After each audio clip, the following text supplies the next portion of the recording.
Yo, yo, yo, what's up? It's Rojo Cova here, back again with another live stream with another guest. But before we bring on the guest, I'm gonna run some promo real quick. So go check out my website. You can buy and find all my comics here. I recently just uploaded my comic AWOL issue number 1 and issue number 2, which was my Kickstarter. I already got my Kickstarter books out and mailed out to all my backers. So now is your opportunity to get your copies. I still have some variant covers available. And once these books are sold out, I will not be having any more floppies left. It's only going to be the trade. So you're going to want to hop on this while you can. Also, I just dropped a few videos on my main channel, and on this channel. So on my main channel, I dropped a video essay about adult comics and adult manga. It's a deep dive, a historical guiding through like the history of adult manga and adult comics. I have Jim Rugg on there as a guest, and Sean from Japan Book Hunter. If you don't know who those guys are, you should know them. But if you don't, Jim Rugg from the Cartridges Kayfabe channel, and Sean Japan Book Hunter from Japan Book Hunter. He sells a bunch of vintage manga and all that stuff. He also has a YouTube channel, which is really great. I actually uploaded the full interview I did with him on this channel, so go watch that after you're done being on this live stream. And also go check out my Patreon. On my Patreon, I post early stuff, exclusive stuff. I actually posted the uncut version of my video essay where I didn't have to blur out any images or bleep out any words. So you can watch that on here if you want. I also uploaded my interviews early. I also showed my weekly pickups that I go to the shop pick up and a bunch of stuff like that. So with all that out of the way, and all those links for everything will be in the description of this video. So let's bring in our guest. We have Young Wavy. Yo, how you doing, man? I'm a Mike Muter. How's it going? Glad to be here again. Thank you Oh again yeah. for the opportunity. Oh But yeah. yeah, I just kind So of we're roll with how you do things. Oh yeah, man. I appreciate you for joining, man. I've been low-key been a fan for a while, man. When I first got back into drawing, I got back in drawing like a little after, like right in the middle of COVID, like 2021. And when I was getting back into the swing of everything, I was, finding channels and stuff just like I did when I first started drawing in middle school, going back to all like the OGs like White Manga, Mark Crilly and stuff. And I started finding like the new batch of like young up and coming artists and stuff, like people like in my age range or some, younger or whatever. And I found your channel. And your channel was really interesting to me because like you really showed your progression, like from like your earlier videos all the way to like the last one. You could see your art grow, and then you post your videos about like, oh, I draw this much all day, I do warm-ups, and I study anatomy super crazy and all this stuff, and you have all these sketchbooks filled and pages full of stuff. And I was like, man, like me, I can't do like sketchbooks. I mean, I have sketchbooks done. I made like a concerted effort this year to like knock out a bunch of sketchbooks, but I like find the Yeah. time is super hard. Like for my day, so like usually my drawing time is working on pages time. Like I learn on the page, So what when you started like the YouTube thing? What was your thought process at first when you started doing that? Well, when I first started YouTube, I was in the junior. It was my junior year in high school, so that's when I first really started. Um, and that's kind of, it was just kind of like a spark that lit under me that year when I first started back drawing and committing to it. So YouTube was really just something I saw a lot of artists doing, and I jumped onto it.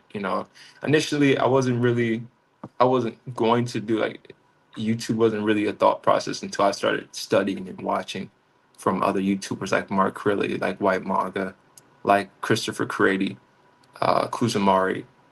So that's Oh, when yeah, I I watched actually March jumped a lot. onto it. So like, a lot of my tutorials from those videos were me copy and pasting like Christopher Crady, right? And doing a lot of that because he motivated me a lot back then. Um, but yeah, that was really just my thought process behind it was uh, just I was just drawing a lot. So I was learning and I was kind of just processing a lot, learning a lot. And I was just trying new things, trying to see Yeah, for what sure. trying to really see what works for me. Hmm. Right. So I think that's key. Yeah, for sure. I mean, I feel like YouTube and art is kind of, especially like for a niche art style like comics and manga, is kind of like hit or miss for certain people. Like those, like some of those guys you named, um, they will build an audience, and it's kind of hard to move an audience to like sales and stuff unless you're like super well established, like super like grinded in. I mean, there's a few people who've used, like, I made a whole video talking about how I found a lot of artists who utilize YouTube to like move their audience over, and some people work for like White Manga. I feel like he's probably the most successful in that realm as far as just like being on it for a long time, making sales, and then still kind of going. I mean, he's not really on YouTube as much because he's just busy doing art and stuff now, which obviously is just like a natural progression. Like I always tell myself, like, once I get to a point where I'm being published and doing a serialization or something like that, I probably will either slow down or stop doing YouTube in general, because that's the whole point of me even doing my channels. Is just like I want to get garnish audience and then move them over, and it's been working so far for the most part, but it's still like even just with social media in general, it's just everything's so finicky, and like you don't really have control of like how the algorithm works and how all this stuff kind of goes. But Yeah. yeah, so I mean, watching your your videos is really inspiring, and then it was just really great. Like I said, like seeing your art progress. So like now, since you're recalibrating your thought process, what are your new goals as far as just being an artist and moving forward? Yes. So just like what you said, I completely agree in terms of it is difficult to uh, one, build a YouTube audience and then try and transfer that YouTube audience, which is really just viewers, to your product, or transfer them to any, anything outside of YouTube in general. I'm gonna pull up your I comment. found that, very difficult, right? So basically the traditional route I think is the best way, and in terms of building your name, building your brand, building your audience rooted in your career first, which is something I always put my career first. I always put, even when it comes back to those YouTube videos, I was studying half the time. I wasn't even creating comics, very loosely. I was, but I was more so, I knew I needed to work on my fundamentals. I knew I needed to get to a level to where uh, I couldn't tell the type of stories I wanted to tell, Hmm. even during those YouTube days. And I knew that that was eating up majority of my time, right? So I was putting hours into videos, and a part of me wanted to, try and make a career out of YouTube, right? So, but the problem was those two clashed with each other. They didn't really benefit, and I wanted a career in comics more than a career in YouTube, and I couldn't find a way to really make them correlate, right, with each other, our work. So I put YouTube down. I think the best route is the traditional route, just the reverse, um, you know, focus, because one, it takes longer to build a career in comics than it does to build a career in YouTube. Hmm. YouTube, you can kind of just jump in, right? In comics, a traditional career, it can take up to, you know, to get to a very professional level, it could take up anywhere. I would say with modern technology, it shouldn't take you any longer than 5 years to really get to a professional level. Like, I think I'm still a rookie, but I got to a professional level within my third year, of just studying, hardcore studying. I still do study, but it's not to that extent when I was, first learning, right? Do you mean professionals level as far as skill or like traction in the books you're making? Skills. Okay. Skills. Okay. So professional level in terms of formatting, artistic skills, and especially for someone like me, you got to know. Well, one, you got to know exactly what type of stories you want to tell, and what type of stories, and the skills required for those type of stories. So I specialize in science fiction, so Mhm. I need very high level of skills to tell the type of stories I want to tell. Like, and I'll give you just, in terms of sci-fi in general. Can I flip this? Uh, Maybe. Hold on. But just to Oh, there tell it goes. Yep. stories and draw stories like this, like, it's a little flipped, but this is a design that I just created and I'm working on right now for Flash Gordon. This is Flash Ultimate design, and for some reason it's picking up like it's flipped, but on this camera, but maybe that's just because of screen. But just to tell stories like this, science fiction stories,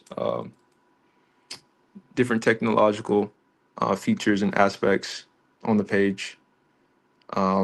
even my work with Holy Ark, it took a lot of studying of my basics in terms of perspective, form, shapes, and perspective, three-dimensional objects, and that took a majority of my time in terms of studying. So that's one of the reasons why I just halted all of my early projects, because I knew I wasn't at the skill level to tell the Mhm. stories I wanted. I just literally couldn't. It was frustrating me with a lot of my Yeah, earlier works. I feel that. I mean, I was the same way. I got in head first, just one start drawing comics.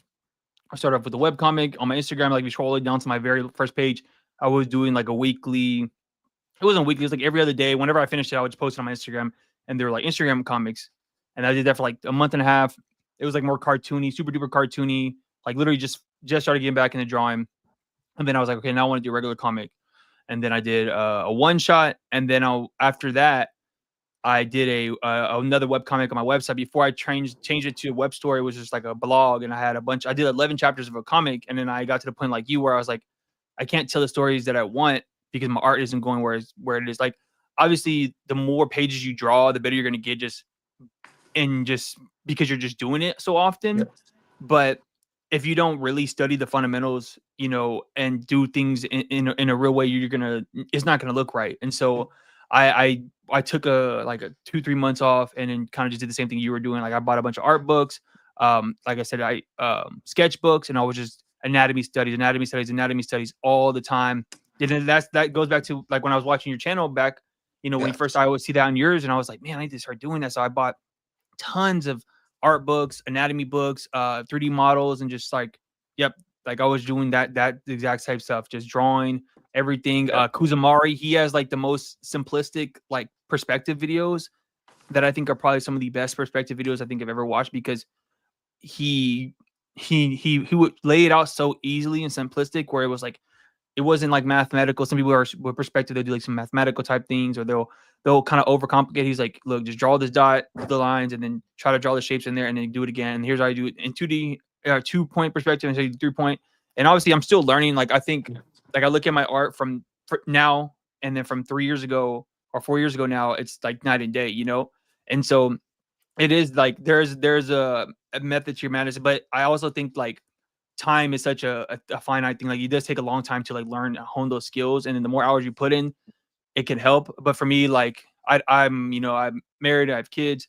I don't have like my artistic day doesn't start till like 8 o'clock, and then from 8 till I got my night owl, my art career pretty much. Like, Yeah. so like during this time is like my most productive time with art, where I'm working on pages, I'm writing scripts, I do art. Like, when I'm done with the projects, I'll take like a month off and then tighten back up. All right, like, what I need to fix with my art. Like, I looked at that comic, I'm like, hey, what did I draw that I didn't like, and how do I fix that in the next one? And that's just kind of Yeah. what I've been doing for the last like 2-3 years, and just keep knocking stuff out, knocking comics out, knocking pages out, and just been going from there.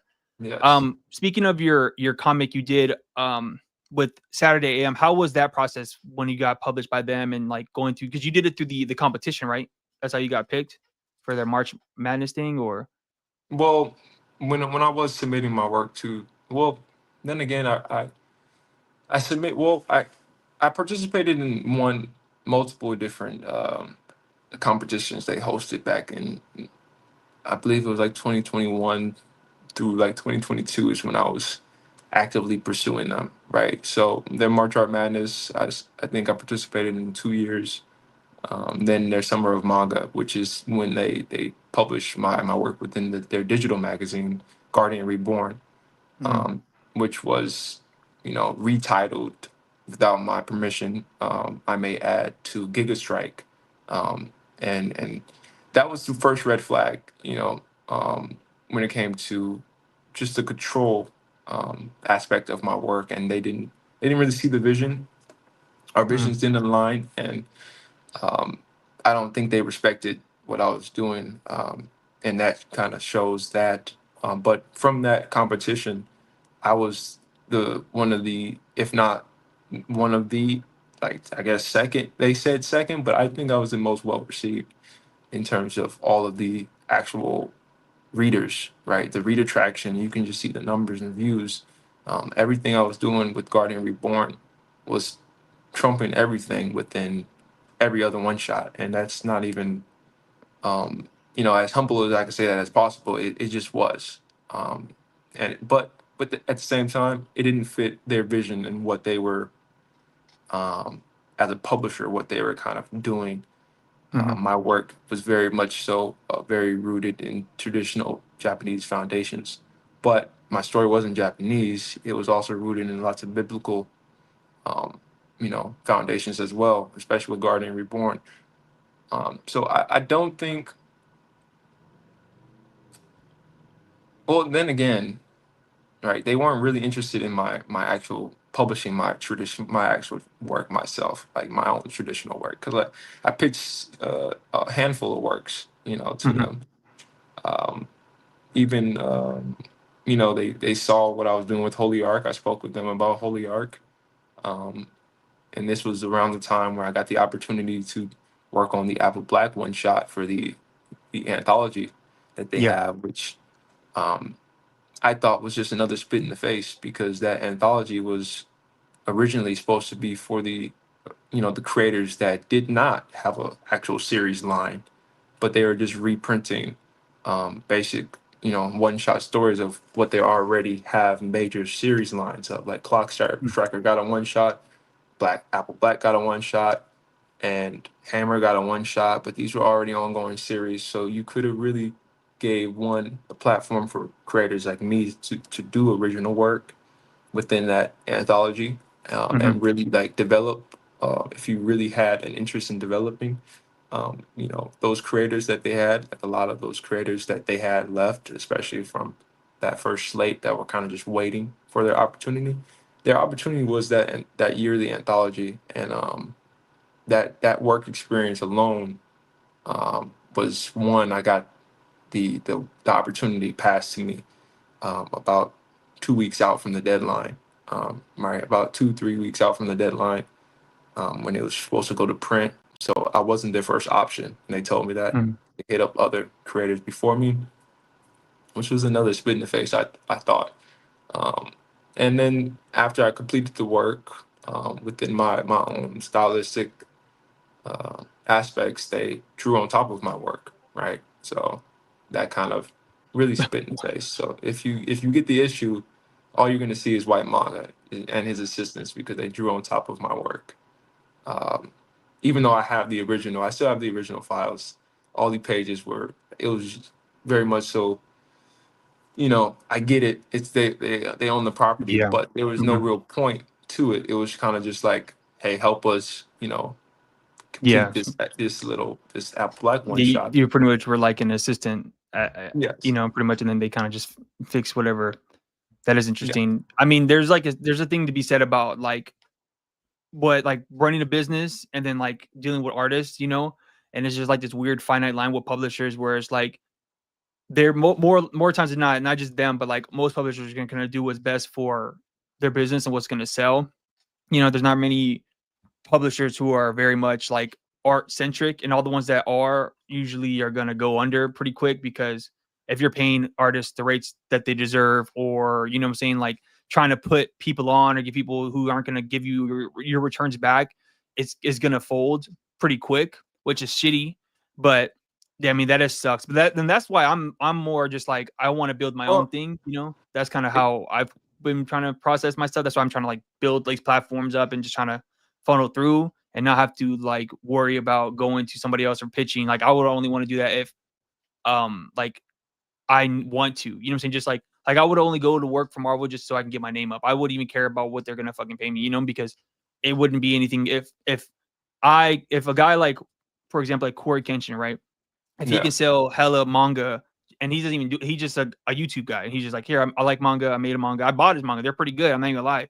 But if I can do that, and I'm actually a person who is more ingratiated in the culture of comics and manga and art, I think it would mean a little bit more. And it's like a new way of trying to do things. Obviously, social media is so weird at times, Yeah. but I feel like, to me, like I know like you have your reservations about social media.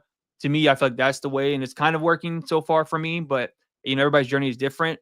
But yeah, sorry. Yeah. Well, going back to them, because I mean, I don't think that really uh, they are creator owned. They are, like, to go back, Saturday AM is a creator owned kind of publisher. Mhm. They make original content, or not original stories, excuse me. So it's not the same as a Marvel or DC or any like heavily Yeah. licensed companies like a Dynamite or Dark Mhm. Horse or so. Like, this was simply just, I would say it was disrespectful, in a lot of cases, a lot of their business practices that they did, um, which it still doesn't make sense, to me, in terms of them, right? So, Mhm. but they did what, like you said, their best interest, which was promoting their own, their own, I guess, hit series that they, their best series. So Yeah. that was them, right? So, Mhm. but from working with, publishers like Mad Cave, right, which is another creator-owned publisher, in the American kind of direct market. Um, they're completely more professional when it comes to one, artist and creator respect, and actually working with you for you, right? Mhm. So not just using you as an ends to a means, just for the job, right? Just to get that extra marketing and promotion for this said series. Mhm. No, I'm working on Flash Gordon right now, and I got the keys to do whatever I wanted to do with Flash Gordon, right? Nice. Whatever I wanted to do, the designs, aesthetic, they, what would you do with Flash Gordon? And this is a Mhm. license, you know, Yeah. of a property, a huge name property that has decades of fans and readers, right, and decades of history. So something like this and giving new creators opportunities like this, um, it shows you how professional and they're actually looking to develop and work with creators, especially my editor, um, Sarah. She's a great editor. She's very patient with me. And this company, I think, will go far. They even opened their own manga imprint, which, I have some disagreements in terms of how they're running it. But I think in general, they have a lot of potential, in terms of elevating and being creator focused, right? Yeah. Because us as the artists, one, we are what make a publisher a publisher. For sure. You're nothing without, Mhm. if you have no respect for your artist, then you won't make it far. That's just how it is. That's a fact. That's a fact, man. So, let's talk about your comic you just dropped before. You sent me the file. I read it. I have Holy Arc. So I have actually the first physical one. Let me before I actually bought this whenever you put it out Oh on yeah, man. Amazon, Oh and I yeah. was like, man, this is super dope. Now that's a real reader. That's a real fan. He actually Right. I says it. support all the artists. If I see that you're actually working, you're actually not on no bullshit, you're putting your stuff out, you're dedicated because I'm dedicated. Like I told you, I'm putting out pages, I'm doing cookbooks, and I'm elevating my quality every single time. And I don't play internet games. I'm here to work. And when I see people like you and other artists that I follow or I'm friends with, I'm gonna support regardless. Because if I'm gonna go spend $20-$30 at the damn comic book store, I can support independent creator. You know what I'm saying? I'm really big on that type of stuff. So when I saw these posts, I was like, man, it's super dope. Your design work is really, really good. So like, as I go through these pages, I want you to tell me like what are your like influences as far as like not just your art, but even with your design. So let's start like who are some of your biggest influences as far as artistic styles go? Hmm. Well, that's it. I cut that in half because my work is, I would say, is a true hybrid. It's Mm-hmm. a hybrid between, I take inspiration mainly from American comics. My foundation is rooted in American comics. So, Mm-hmm.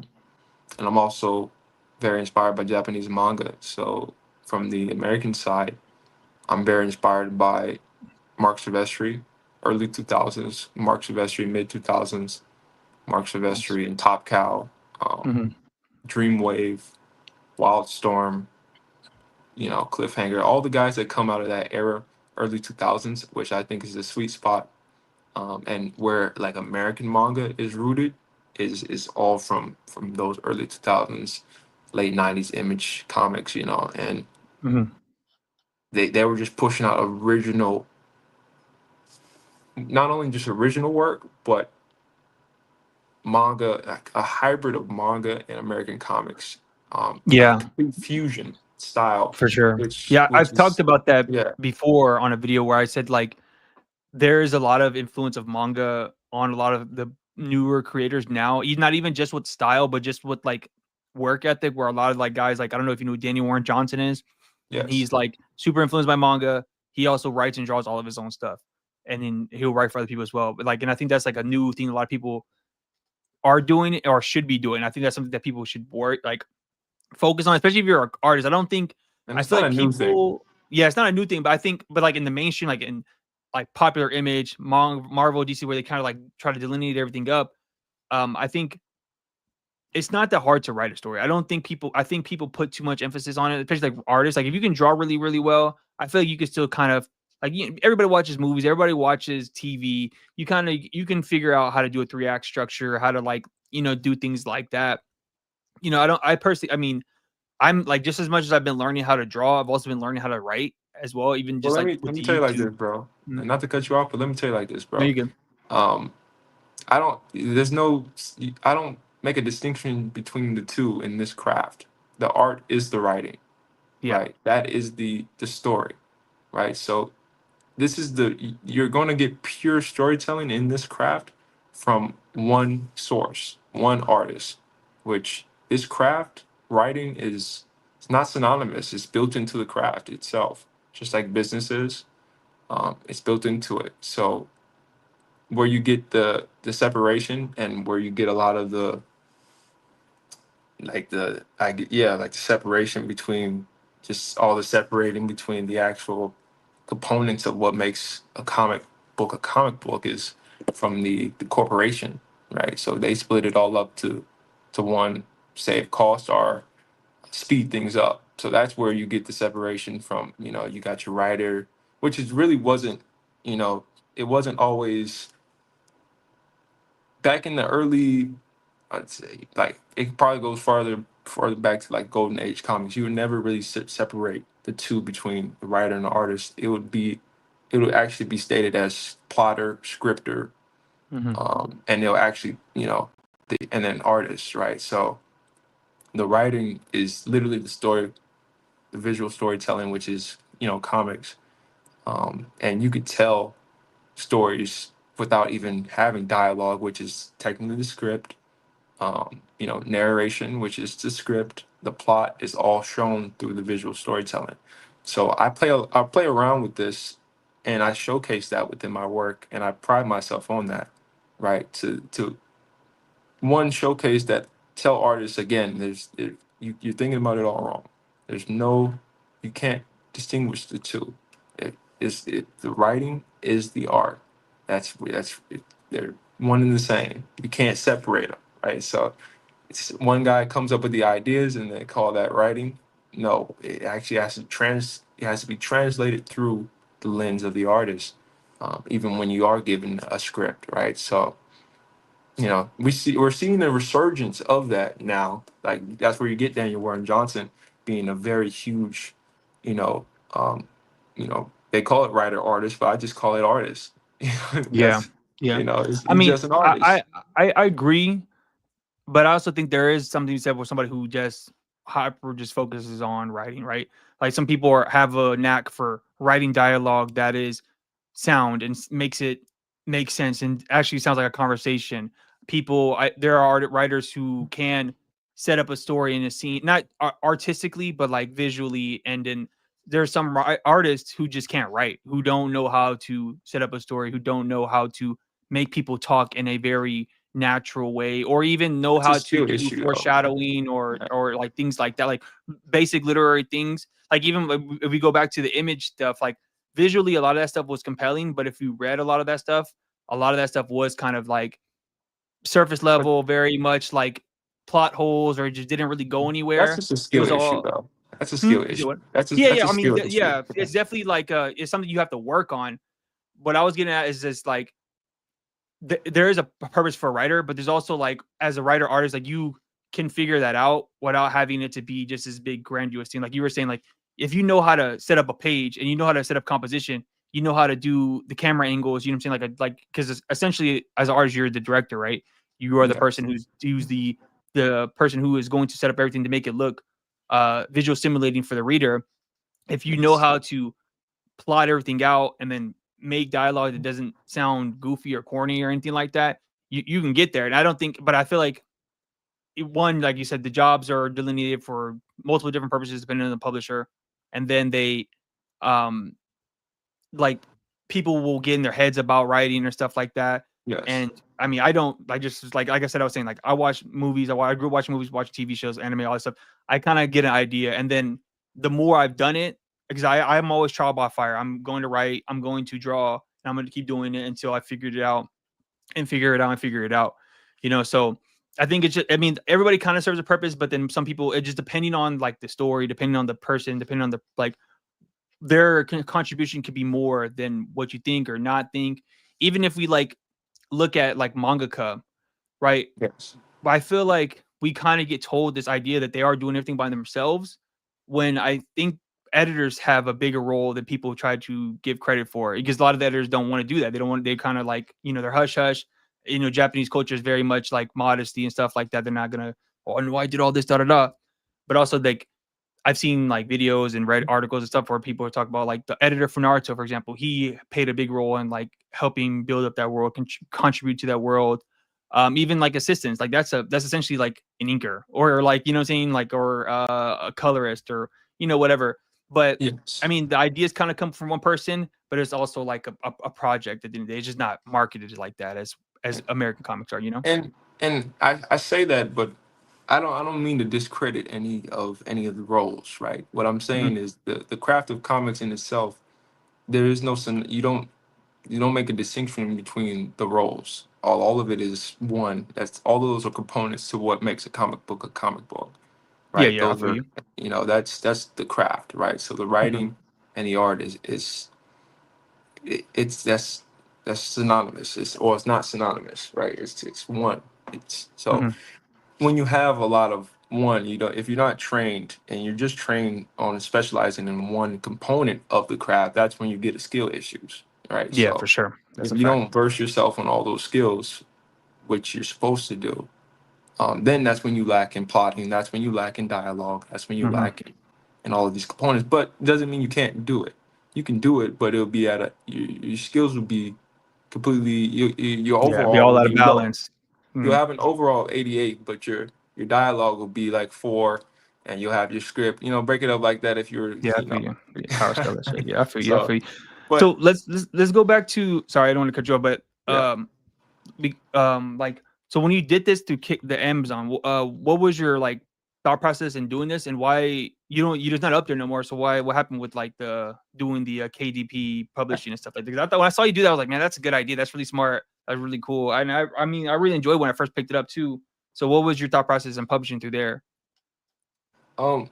Well. First, it's not up there because my Amazon account. I had to. I changed my email, so I had some. Mm, I had uh some some unverified activities, what I could okay. say. So I had to completely just switch Yeah. everything up into course correcting. So I will be re-uploading that. I'm actually in the process of re-uploading it, so it should be up this week, along with issue 2, and then going on consistently from there. But the thought process behind using print on demand, especially Amazon, was just, it makes the most sense, Hmm. right? So for one, you just have to. There's no signing up process. It's completely free. You don't have to really put any money down to start. The only money that you I guess you can say is required, which is really not required, is your proof copy to actually get see the proof, Hmm. right? So that's about $10 depending on your book. And my book, this especially this issue, was only $2.84 to Yeah. print, right, for them. So $6 about shipping, which is they ship it within 3 days. I've never gotten it, with the you know I haven't had to wait longer than three Yeah. days for the shipment. So they have warehouses all over the country where they're completely fast and they're the leading, online market space in the world right now in terms of Yeah, for just sure. everybody uses Amazon. So it's a household name. Hmm. And, the books, you can have them up there, no questions asked, and you don't have to put any money down, right? So that's a big thing with a lot of independent creators that I saw was they put a lot of money down. So it kind of forces you to have to upscale your price, which in a Yeah. lot of cases you price yourself out from, a lot of the mainstream market, especially if I see a lot of creators that, um, you know, they sell their work for sometimes double to triple to quadruple the amount of the industry marketplace, which is something I made it a point to stay within the actual marketplace price range, so that way there's no barrier to entry, right? Hmm. So as I try to get rid of as many barriers to entry as I can, right? So Yeah. it's just it just makes the most sense to me in terms of print on demand. I think it's definitely the future, and it definitely should be. It's already. I mean, it's here. It just should be utilized more, and really propped it up, a lot more. Especially, and I'm going to start doing that, especially for this to build up this American manga market. I think utilizing print on demand is the future for this market for sure. Yeah, print on demand definitely helps if you don't have any like upfront capital to put down on buying a bunch of issues and bunch of copies and stuff like that. Like I did a Kickstarter for my last book, and I mean, I guess funded all the money. I sent all my books out. I actually sent them all out like Monday. I mean, that's helpful. That's another thing that a lot of people utilize and stuff. And I think that's also another big thing that people should use more if they can, if they feel like they can make the money and stuff. But it definitely is like, but I also have like, I bought an extra load so I can, make more money on sell them and all that stuff, right? And then Yes. now it's like I don't want to have like I have a box. Not I don't have as many boxes as I did because I sold them. I sent all my shit out, but I still have like a box of comics. I'm like, okay, I need to figure out how to get this Yes. away. So now it kind of forces me to like now I'm like, okay, I need to figure out what shows I can go table at, where I can push it on my website a lot more. And even And with the pricing, it's a lot I for one think person too. yeah, it Like definitely is. Yeah, going back to you, like your father, right? Your father, mhm, um, to save as much time as possible, print on demand makes the most sense for you because mhm, you don't have to rely on print runs. It's all there. Now all you have to mhm, do, once the work is out, finish the work, then you mark it in between creating the work, right? You yeah, just mark it. That's all you have to focus on. So that's my strategy behind that, mhm, and just build the audience, right? So even though the profit margin is maybe lower in a lot of cases, that just gives me the goal of just raising the numbers. It's just a numbers game in terms of my readers, right? yeah, for So sure. Yeah, it's definitely like a matter of like time and effort, and then like you said, marketing. I mean, I'm gonna play with KDP once I guess because my goal is with my comics, right? I wanted to do like talk about like I want to do just trades. I don't want to do floppies. I've done 3 shows this year. I try to be strategic about like the amount of shows and stuff I do. I don't want to be doing them all the times. I don't have time for that shit, and I don't want to spend all my yeah, money if I'm not gonna get it back. yeah, So I went to one show, it was like a smaller show. I tried it out, see like what we're selling. And then I went to a second show, and then I same thing. And then this last one I did really, really good. I made this was the first show I made profit. The other 2 I just broke even or made maybe like $10, $20 on top of whatever. But this last show I made profit, sold out on some books, did really, really good. And I was just thinking like one show the second show I had I did a contribution to this book. There's a Hellboy bootleg book me and some homies did, and I did like a couple yes, pages, like a page in here. And this book sold out at that insane. show. So then I was like, man, like I think people would rather, to like circumvent because indie comics, like you have to kind of double your price because just if you want to make your money back, because it's like literally the print in America is like $5 a book. So what I Yeah, try to do is every time I put a book out, I always try to make it at least double size. It's either going to be 40 pages, 60 pages, just to make it worth people's money. Because if you go to the comic shop, you think about like a prestige style comic or a double size comic, they're usually like $80. So like $10, I feel like it's kind of worth it. But I was also thinking, I was like, well, what would even make it more worth it is if I do a full trade and I sell it for like, $10, $15. That's like a regular trade price. I think people would, because then people also will gravitate towards more something that's bigger, a full thing compared to a floppy where if you're not a floppy collector or you're not a person with a long box, you might be like, well, I don't want to carry this thing. It's not going to go on my bookshelf. It's going to get fucked up. But if I give you a trade, it can go to your bookshelf because it's a regular book at that point. You know, that's the like, things I've been like looking at as far as just like selling and stuff like that. Yes. But speaking of barriers to entry, so what was your purpose on? Is that the same reason why you started posting your comics on Twitter for free? Yes, exactly. And That was smart. um, I wanted to add to the the just the floppy in Mm-hmm. general. You also got to keep in mind the market, right? So the mainstream market, the indie market has a disconnect with the mainstream market because we're not doing what the mainstream. We're not trying to correlate our work with the mainstream market, right? So we're kind of one we're outside and we're doing things completely different.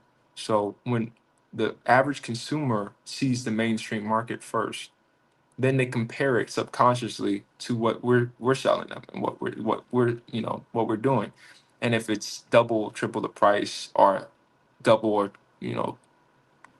triple the in terms of less value, if they see it as less value in terms of one, they're coming in not knowing anything about the product. So that barrier to entry, they see that if it's double to what they already are buying are not the same, then that's that barrier to entry and it's a subconscious thing, right? So if it's half the price of what they're already buying, it's a steal to them. They think it's Mm-hmm. a subconsciously when you're going into a store and you're looking at the tags and price, we're all consumers to some extent. So Mm-hmm. kind of using that as a metrics of trying to get into the mind of the consumers, right? So Yeah. I mean, for me, I've never had an issue. People were like, "Oh, you're overcharging." I think most people have an understanding when they go to shows. Independent people are like they're gonna price it because of what it is. Like the reason mainstream could do that is because they're when they do print runs, they're doing tens of thousands of books, so they're gonna get it at a markdown price, and they know they're guaranteed to get yes, their money back. So the reason like yes, indie can't do that is because we don't have the money to do the capital to do it. Like that's why people do Kickstarters and stuff like that. That's why yes. people do things like that. So I That's mean, I that's why understand. print that's why print on demand is a game changer, and that's why I advocate for it because I walked in with $0, and it's on the marketplace, right? Mhm. Right where you buy Naruto, right where you buy where readers are buying this and buying that, right? And then on top of that, the print runs that you can get from Amazon, you buy it at print cost. So all my copies I buy for the magazine $2, right? $2, about $3. So you could still upsell it to That's smart. your market price Mhm. and still make a profit, right? Because it's just so cheap. And it's so Yeah. professional too, because they're a large corporation. So they make it very accessible. If you can just well, you gotta, be strategic about it, but it's definitely hey, give it another look over. You got hardcovers. I'm gonna be dropping art books. I'm gonna be doing Nice. Nice. expanding the magazine and so on volumes and all within utilizing it. So within this last bit of the year and in this upcoming year, you'll start to see a lot of the what KDP is really capable of. Nice, nice. That's that. I didn't know that, but that's. I mean, there's many different methods to doing it. I don't think there's like one certified like method. I mean, like everybody kind of And figures out. one more key point to that is serialization. You can self serialize yourself on a shit. If you can do it weekly, you can do it weekly. If you can do it bi-weekly, you can do it bi-weekly. You can do it monthly as well. The turnaround rate to get your work there is within 3 days, just to get Mm, it on Amazon and for people to buy it. So that's another key factor: serialization. The turnaround rate between issues. You can if you got it, you can just put it up and have product up for people to buy on a month to month basis. On a consistent basis. well, I mean, I'm glad you're figuring out a method that works for you. That's actually really exciting. I'm really excited to see what you got coming out, man. Oh That's yeah. I like that you're figuring out a way because I remember like when you dropped your last video on your channel, I was like, man, like I felt like not I don't want to say sad for you, but like that. I was like, man, like I want you to figure it out. And I feel like I've seen now the way you're talking, it's like I could tell you've been studying the same thing. And it's the same way what I've been doing too. It's literally like I started studying YouTube and I was just like, okay. Like I was talking about Corey Kenshin. I was like, all right, this dude, he don't even, he's just a manga fan. He made millions. RDC, same thing. White manga, I'm saying, in a different way and stuff. So I was like, okay, what can I do to help produce and sell my stuff? And then I started doing my videos and then they started going up and up Yes. And the last year or so, I've sold really, really well. Like relatively speaking, compared to like I've sold enough copies of comics. I've sold out of comics. I'm not doing huge print runs, obviously, like 20 print runs of each book most of the time. This is probably the biggest print run, but that's because I did the Kickstarter. So all these books are, Yes. they're already paid for. So, I'm just telling them they're, whatever, they're all profit. So it is interesting because, like I was saying, there's different ways to go about being an independent creator. And I'm really actually, like, I'm glad to hear you say all that stuff. I mean, like, that's actually really, really good. And And like, you are such a talented dude. So it's inspiring again just to see you figuring it out. And I think that a lot of people that think about being in comics and especially in indie space, yes. it's a marathon, right? It's a matter of trying to figure it out and evolving and like, figuring out what works for you. Like YouTube, you weren't like, that wasn't your vibe, right? It was you did as Yes. a young guy, you got older, you kind of like, I want to focus on my art. I want to be Yes. build my art. And where for me is like, okay, YouTube is working right now. Okay, I'm gonna try to use this momentum to circumvent to my art and circumvent to my comics and stuff like that, which is working. And that's why I built this channel. So now it's like I can have conversations with people that I'm interested in. We can start drawing, which we're gonna start doing here in a second.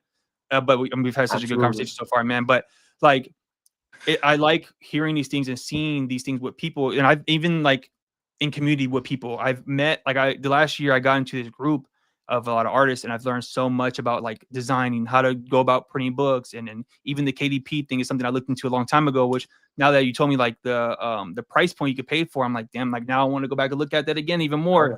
And because like there's so many different ways to skin the cat.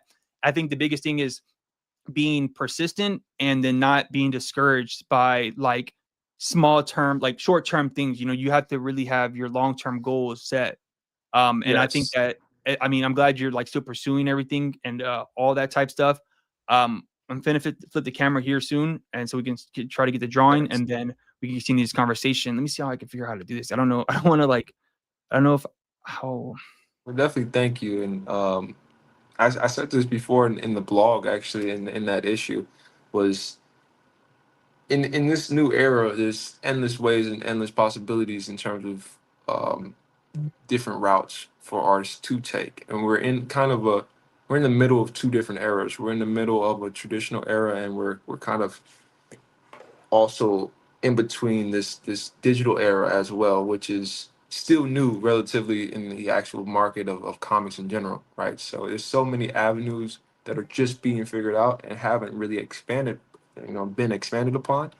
Kickstarter is relatively new in terms of it hasn't been here for 30 years, you know what I mean? So Mhm. web comics is relatively new. It's about 20 years since the dot-com boom, right? So all of this is still relatively new. So a lot of creators are coming up and they're trying things, trying to figure it out, trying to find alternative ways and find different ways.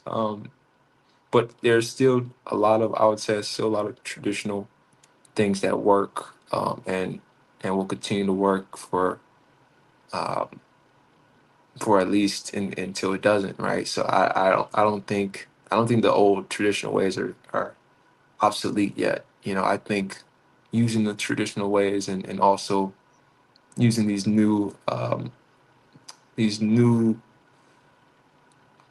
I would say digital options or techniques, and these new avenues can also be used to just um, enhance what you already have in terms of the market, right?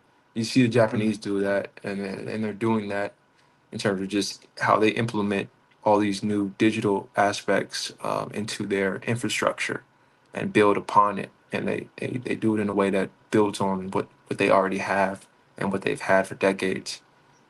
So it's definitely interesting. There's endless possibilities. So even when I when I when I just my experience myself, I don't say it in a way to where I say I don't really mean it as the way. I Obviously it's just what It's worked your for way. me. Yeah. Like I said, I'm still a rookie, so I'm trying to find um, the best way still for me, and kind of even though I have my goals set, and I know what I want, there's still so many different things that can be added and tested out. Um, but yeah. Yeah, for sure. I mean, um, there's this thing where I've heard from an artist where they say, God damn it, I'm trying to figure out the screen. I'm sorry. They freaking this shit is so annoying. Here we go. All right. Yeah, you're all good. Nah, I'm still learning how to use the StreamYard stuff. It's kind of annoying when you only have one screen, but like they say, one entry into the comics space, when you open the door to one, it closes it because it only works for one person. Like somebody might have broken the comics or became a popular comic figure by doing X, Y, and Z, and then the next person is not going to be able to do that because it's not going to work the same for them because it maybe it's timing, artistic expression, like what the art that was popular at the time. Maybe they were able to get on a series at a right time. You know what I'm saying? So many people have had so many different stories, and it, you know, that worked for them. So I mean, it is interesting. Like you're utilizing the way that you feel, you know, is right and it's been working so far, and you know, and everybody else is doing it their own way, and it just goes to show how interesting the space is. And even like you said, the newer things where it's like web comics, like for people who use web comics, I don't like that stuff. I didn't like. I try to post a webtoons. I didn't really fuck with it. Manga Plus, I didn't really fuck with it. Global Comics, you know, they're all cool and they have their own respective spots. It just wasn't something that I felt that I liked. I didn't like the idea of like posting my stuff on there and then not getting really anything out of it. Like perfect example, like DD Mark. He literally, I feel like he should have like a stake in Manga Plus because he personally, I feel like he drove a lot of traction to that website. Like he has one of the top series on there, like millions of, you know what I'm saying, like views. Like he doesn't post anymore. Like I don't know what he has going on, like personal stuff, but you know what I'm saying? Like he is like one of the most popular people on there, and he was posting consistently at least for like a year straight, you know? So I think that's just I don't know. In terms of the stake in Manga Plus, that's unrealistic though. But yeah. I mean, I know, but I'm saying like that's why I wouldn't post on somebody else's platform because it just doesn't make any sense where they're going to get paid off all the ads they're getting off of running my manga or my comic, and I'm not going to get jack diddly nothing. You know what I'm saying? Like but that is part of the reason why, going back to like for opening this all the way back to why I use X, is to build my own community through social media, because social media is the new website. It's a modern website. That's what X is. It literally is all the components to a website. Japanese magazines and publishers use their X accounts the same way. That's where I actually implemented and got the ideas, got just what I saw them doing and why they were doing it. But that's also the barriers to entry, right? So it's completely free. I do it a way to all my digital work is completely free. I don't sell digital work. I don't like selling digital work. I don't feel right selling digital work. So I use it as a way to market my physical um, books and just to hook you as a reader and a fan that will eventually cross over to a point to where you want to have a book on your shelf. So that's the point of my digital work. But just building my own platform in general, because social media is a community. You can build a large community. You see, you know, I think X has the largest, manga or comic community, and for the good and the bad, right? In general, in terms of social interaction, online interaction, in terms of readers, and like I said, there's a lot of bad too, but for the good and the bad, right? Yeah. I mean, that's all social media at this point. It's like there's a lot of bullshit on there. There's a lot of X in positive. particular, X in particular, because it's still optimized in a way to where you can read your work in like 4K. You can read all my work in 4K on my official Oh wow, that's good, site. man. Or not site, but my official page. Yeah, your Right. page. So, Yeah. um, Yeah, I stopped using Twitter fucking a long time ago. I just stopped. Just kind of vibe with it. I mean, I started my Instagram, but that's more like a shit posting. I just go and just post whatever, promote some stuff, and then kind of kick rocks. YouTube is definitely the platform that I've helped build, and it's I mean, to me, I think YouTube is kind of one of the harder ones to a degree, depending on like what you're trying to do. But I mean, I figured it out a little bit so far, so I'm gonna just keep trying to utilize this platform because it definitely helps. And I actually like, since I'm a partner, I was able to like I can put like my products and stuff under my videos and stuff, and I get a lot of like traction through there. Um, it's just like, it's slowly but surely. Like it just takes a long, like a long time to build up people. I started like the Patreon, but I don't really like posting comic book stuff related stuff on there aside from just like the comics that I go and pick up. But speaking of that, Definitely. like, do you read? What have you been reading? Like, what comics or manga you've been picking up and checking out? Currently I've been reading a lot of early 2000s, Wildstorm and Top Cow Mhm. Works, kind of studying a You have lot one of of the those art. the big compendiums of all like the Top Cow stuff, like or like Darkness or Witch or No, not compendiums, just the issues. Like okay. I go through the art archives and kind of study. Hmm. That's just where I'm at in terms of my studying material. In terms of just reading, Hmm. I'm reading Tower Dungeon from Okay. Sutomo Nihei, Okay. which is his current serialization work. Um, and that's really good. What else am I reading? I'm reading Gotcha Akira, if I pronounced that right, uh, under Jump Square. Uh, hmm.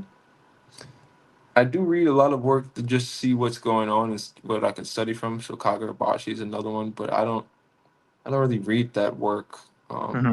like from chapter to chapter. I just kind of read what's the latest, like what's going on, Yeah, just and see peeking what stuff. see what the artist is doing.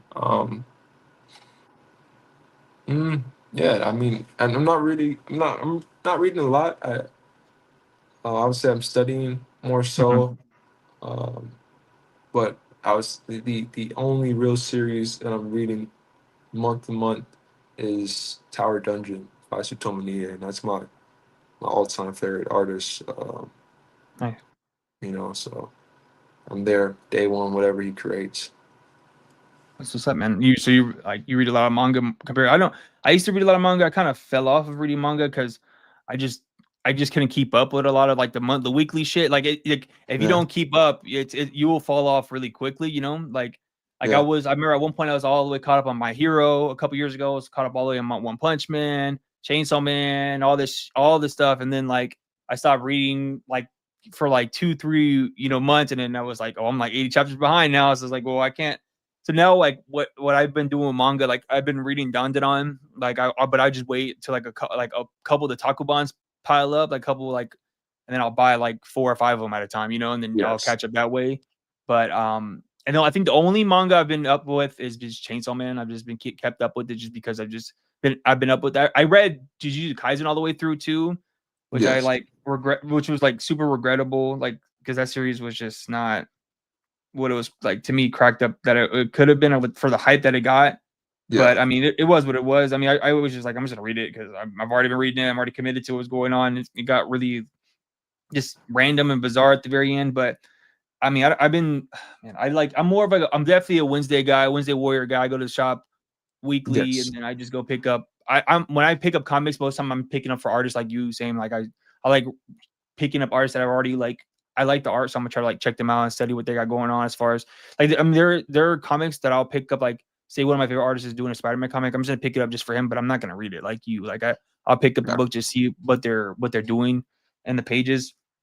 Like I found this new artist who's doing these Ninja Turtle comics, and I don't really read Ninja Turtles, but the way he lays out his pages, his composition, the way he does all of his like creative stylings, I'm just like, dude, like this is freaking fantastic. So I've just been like reading that just because I just love the way he's doing everything, and I want to try to figure out how I can implement that into my work. I've been reading absolutely. just like other stuff, like I don't really like I'll read like slice of life comics. I like the way those are like structure, like liter, like story wise, because I feel like a lot of those like not like fantasy comics, but like the ones that are more grounded in real life have the best like story beats and stuff like that. Like the storytelling, like the ones that I've read, like they kind of they convey their page layouts in more creative ways because they can't rely on like somebody fighting or like you know what I'm saying. They have to like figure out how they could put a I'm certain the emotion complete on the page. opposite. Yeah, I'm yeah. the I mean, everybody has their own niche and their own like. Everybody has their own thing. I mean, I like fantasy stuff too, and like action, shonen and stuff like that. But then it just really just depends on how I'm feeling. Like I'll pick up like I just bought this book. Um, it's called Stitches. It's a memoir comic, and it's just like about like the artwork is just like super like loose and like kind of crazy, but it's just like this type of stuff where, let me see. I don't know if you can. Let me see if I can stop sharing my screen. I can see it a little bit, Let me but see. I can change the layout real quick. yeah, I say I'm the complete opposite because I don't anything that's too rooted into base reality. I don't find interesting. Mhm. I don't find interesting at all. In terms of you know, I specialize in science fiction, and that's just because of my mental space and where I'm at. That's just what interests me is Yeah. this what bounds and limits can we push this reality to. Mhm. So that's anything anything rooted in this space reality, Nonfiction. what I see every day. I just don't find interesting. But not to say that it's not, Yeah, in yeah, terms yeah. of I feel you. I see what you're saying. the Yeah. technical writing skills. I don't like this. I don't in terms of the structure and writing. I don't, you know, try and what's the word? Discredit that, right? Hmm. Um, but I do, I do think it's some ways simpler. It's a lot easier. I mean, to take something that's rooted really in base reality and kind of enhance it. Something that's kind of like less is more. And in that sense, you could take something very less and kind of find ways to do a lot more with it. Um, but I take that and I put it into the extreme with my work. Yeah, yeah, yeah. For sure. Well, I feel yeah, you. I feel you, and that type man. of work kind of puts me to sleep. Like I tried, like I've Yeah, read. yeah. Um, well, I'm not gonna lie, I haven't gotten far into any real slice of life that I can really think of. Hmm. Because it just really doesn't interest me to the point to where I actually want to sit down and read it. Now, the Hmm. last series I've kind of read um, that was ongoing was My Hero. I read that every week, um, every single That was a good week. one.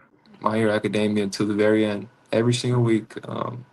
I cried, I got hyped, I cried again, got hyped. It's a Um, good series, man. I need to finish it. And it was really good. I got up to the point where, fuck, man. I learned a lot It from was it too. a little bit after where the American hero, she showed up, and then I think she died.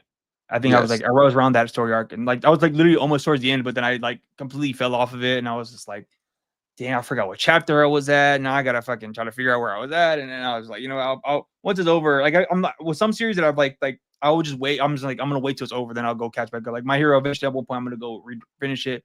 Same like Vinland Saga, I need to finish that one. I need to catch back up on like Berserk, just like shit like that. And just like I said, Yes. like once you fall off, you take a month That's off another of one I'm reading. something. Oh, which one? That's another one. Berserk.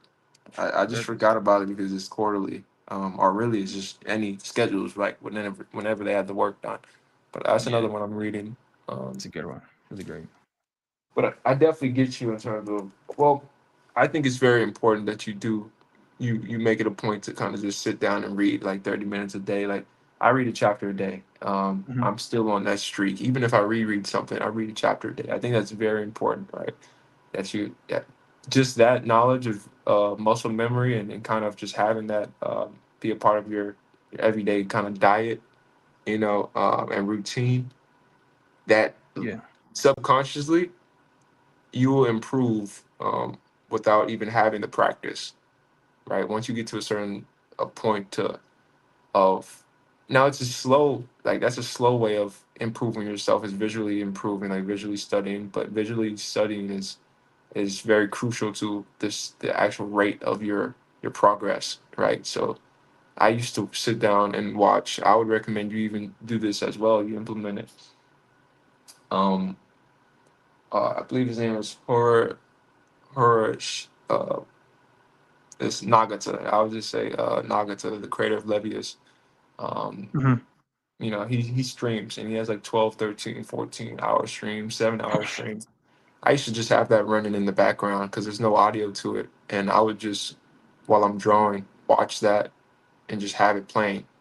From when I wake up, go to sleep, I just have it playing. When I just in the background of my desk, it would just Is a 24. mangaka? He does that? Yeah, 24/7. Holy And shit. he's currently working on. He's currently working. No, I said I would leave playing 24/7. He didn't stream 24/7, Oh, but I was like, damn, no, 20, no, like no, no, 12 hours. not Yeah, man. the like the playlist of streams is so many. It's like his process of going through, like his sessions are 14-hour, 13-hour, 12-hour sessions. So those streams, I would just have Okay, them yeah. on that playlist going back to back to back, And you would just and watch what he was doing and stuff. I would leave that in the background 24/7. So when I would go to sleep, take a break, get back to my desk, it would just be playing, and I would just subconsciously, I, the major thing that I improved from watching his videos was Hmm. symmetry, and that's very important. So eye coordination, symmetry. So I don't even need to flip my canvas anymore. Before I watched him, I would have to flip my canvas to see if my work was symmetrical or not. Now I don't have to because I've Nice. developed that eye coordination. And I was working traditionally at the time when I was studying them. So it also helps that you work traditional still, Hmm. because traditional foundations kind of limits you in terms of the shortcuts, right? So I would literally have to flip my page to practice my symmetry and have my white box and literally flip it. So Yeah. Yeah, I um, recently got back into drawing traditionally this year, like earlier this year. Like I went to Heroes Con last yeah, summer, and I was just like, dude, like I've seen like all these people's pages and their artwork, like their like actual pages, and I was like, man, this is like beautiful. Like I like seeing that. So I got back into drawing, and like every single comic I've done traditionally this year pretty much. So like even these pages, like I drew them on 11 by 17.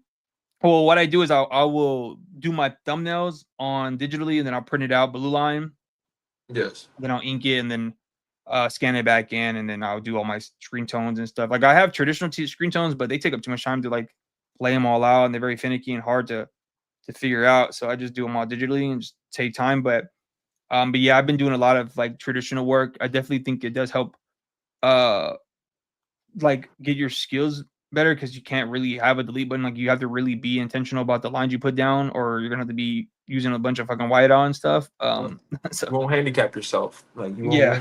handicap yourself or be too reliant on these techniques. Like when my approach to my work is still traditional, even though I work digital. So Hmm. I work on one primary. Like I limit myself in layers, so all of my line work is on one layer, Hmm. and that goes for a lot of my storyboards as well. Like a lot of my storyboards, I just refine it, and that's my finished kind of line, our inked version of it, Yeah. and that's something I just use my eraser. I don't really use my delete or like back button. Yeah. Um, I actually use my eraser. So those traditional foundations, that's all traditional foundation techniques, and that always will help you develop even further. Going back to the roots, right? The roots, and it's a lot more. It's a lot more work. So I definitely, you will improve leaps and bounds by just working traditionally. Then like just to get the base skills down, right? Because For sure. that traditional foundation, that traditional repetition hits harder than digital repetition. It just does, because you just have so much to your disposal. So when you're actually, to help you focus, all you really need is that paper and pencil, so that way you don't have so much on your mind Hmm. when you're working digitally, right? So your brain will pick it up and actually hold the information a lot, longer. Yeah. So yeah, that's Hell yeah. that's what I You were learned from cerebral, huh? You Christopher really try to Play. like study the cerebral of like art and stuff, and how it Yes, will psychologically impact, and how you kind of can put it all on the page. yeah, you got to know yourself.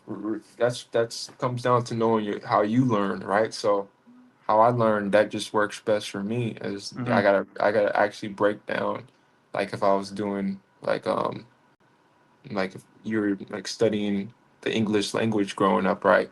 You gotta actually break it down, and you do standards. If you got F on the test, you would just have to repeat the sentence over and over again as repetition.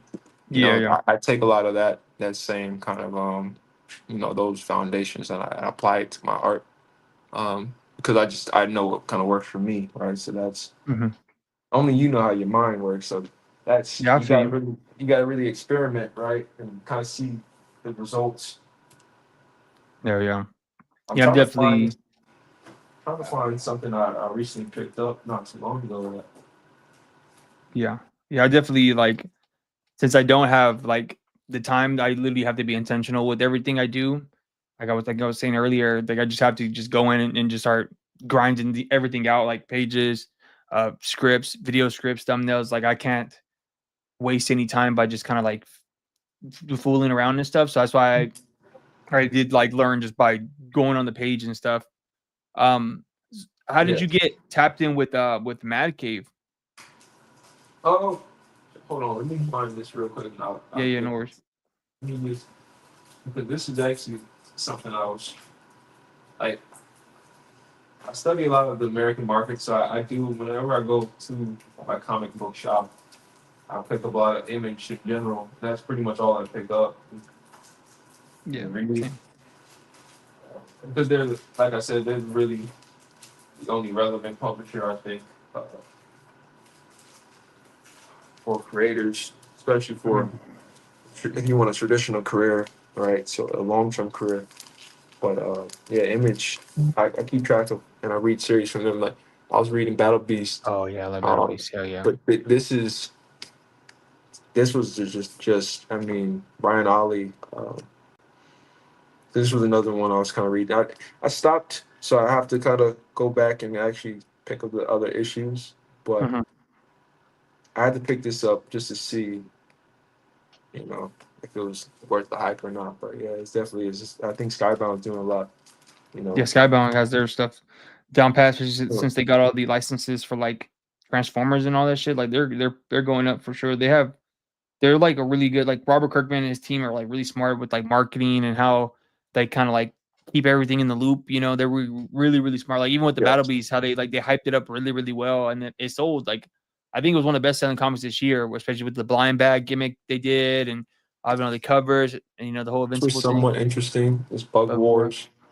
This is Mhm. somewhat interesting as well in terms of, I mean, this creative team is, I believe they're not any new creative team. Obviously, this guy's kind of been around, but for his first creator own work, I believe this is his first creator own work.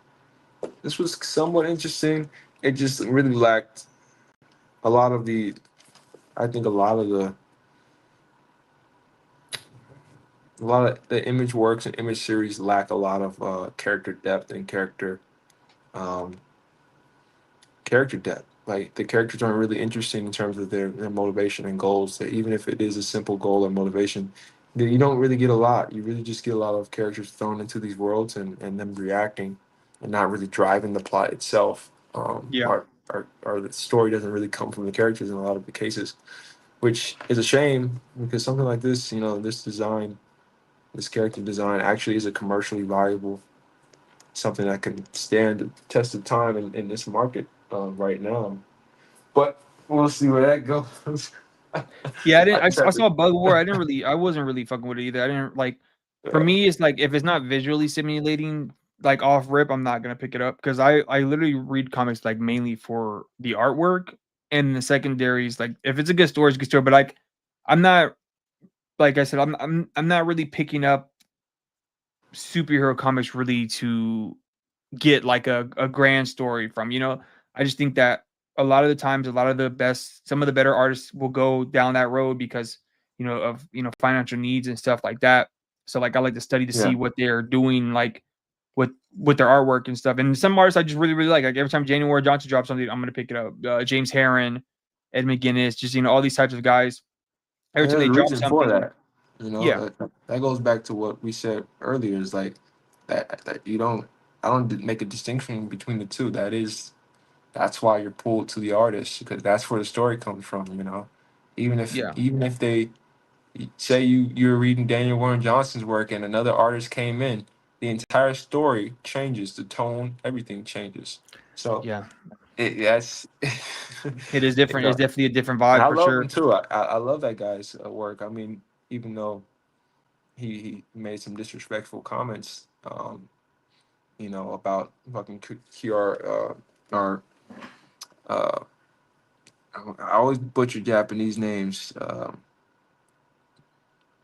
Miura. He made some disrespectful comments in the interview, talking basically um, kind of carrying that stigma and of a Japanese artist working themselves to death, and not really saying it with respect. He said it very disrespectful in the way he Mm. said it, which is in my eyes, it's a very honorable. Um, if you go out on your terms, especially an artist going out on their terms, instead of, they a lot of these, and that kind of goes. I hate that because and it really bugs me because a lot of people die from working at these corporations and die working for a corporation. Nobody says anything about it, but if someone dies from working themselves, I guess, to death, doing their own work and working for themselves, it's kind of, oh my goodness, it's terrible, right? So Mhm. I kind of Yeah, he I mean, that I don't want to do that. Like for me, like I don't know if I would ever want to well, it doesn't do. work like that. That's Mhm. that's what I'm saying. It doesn't work like that. Yeah, yeah. I You mean, don't just like I always question like Akira Toriyama, for example, right? I don't know how much he was at the table anymore by the time he passed away, but I always think like, man, like he could have stopped probably like when Dragon Ball Z ended, and probably could have because he was already rich as hell by like what the early 2000s. He's probably pretty much set. And I always think yeah. about like obviously you do what you love until you die. I'm sure he probably was doing other things outside of his lifestyle that was like smoking cigarettes and all that shit that might have contributed obviously to his demise. But it is an interesting thing to say. It's kind of poetic in a way because, like you said, like you're dying doing something you really love compared to like you're at a freaking a meal or a warehouse and you go home and you have a heart attack because you've been And it's not their working. job, right? It's their story is who they are. That's not, he didn't retire because Dragon Ball was his life. That it was his reflection of him.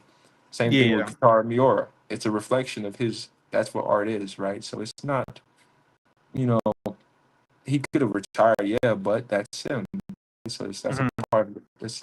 Especially when you dedicate your life to a craft and you build your personality, you build yourself to it, especially art in general, It's which hard to get is up to that point. your expression.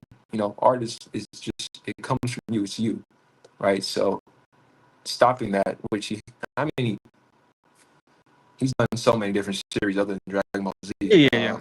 But I mean, so But I'm saying like he was if you definitely, look at like for example like Todd McFarlane, right?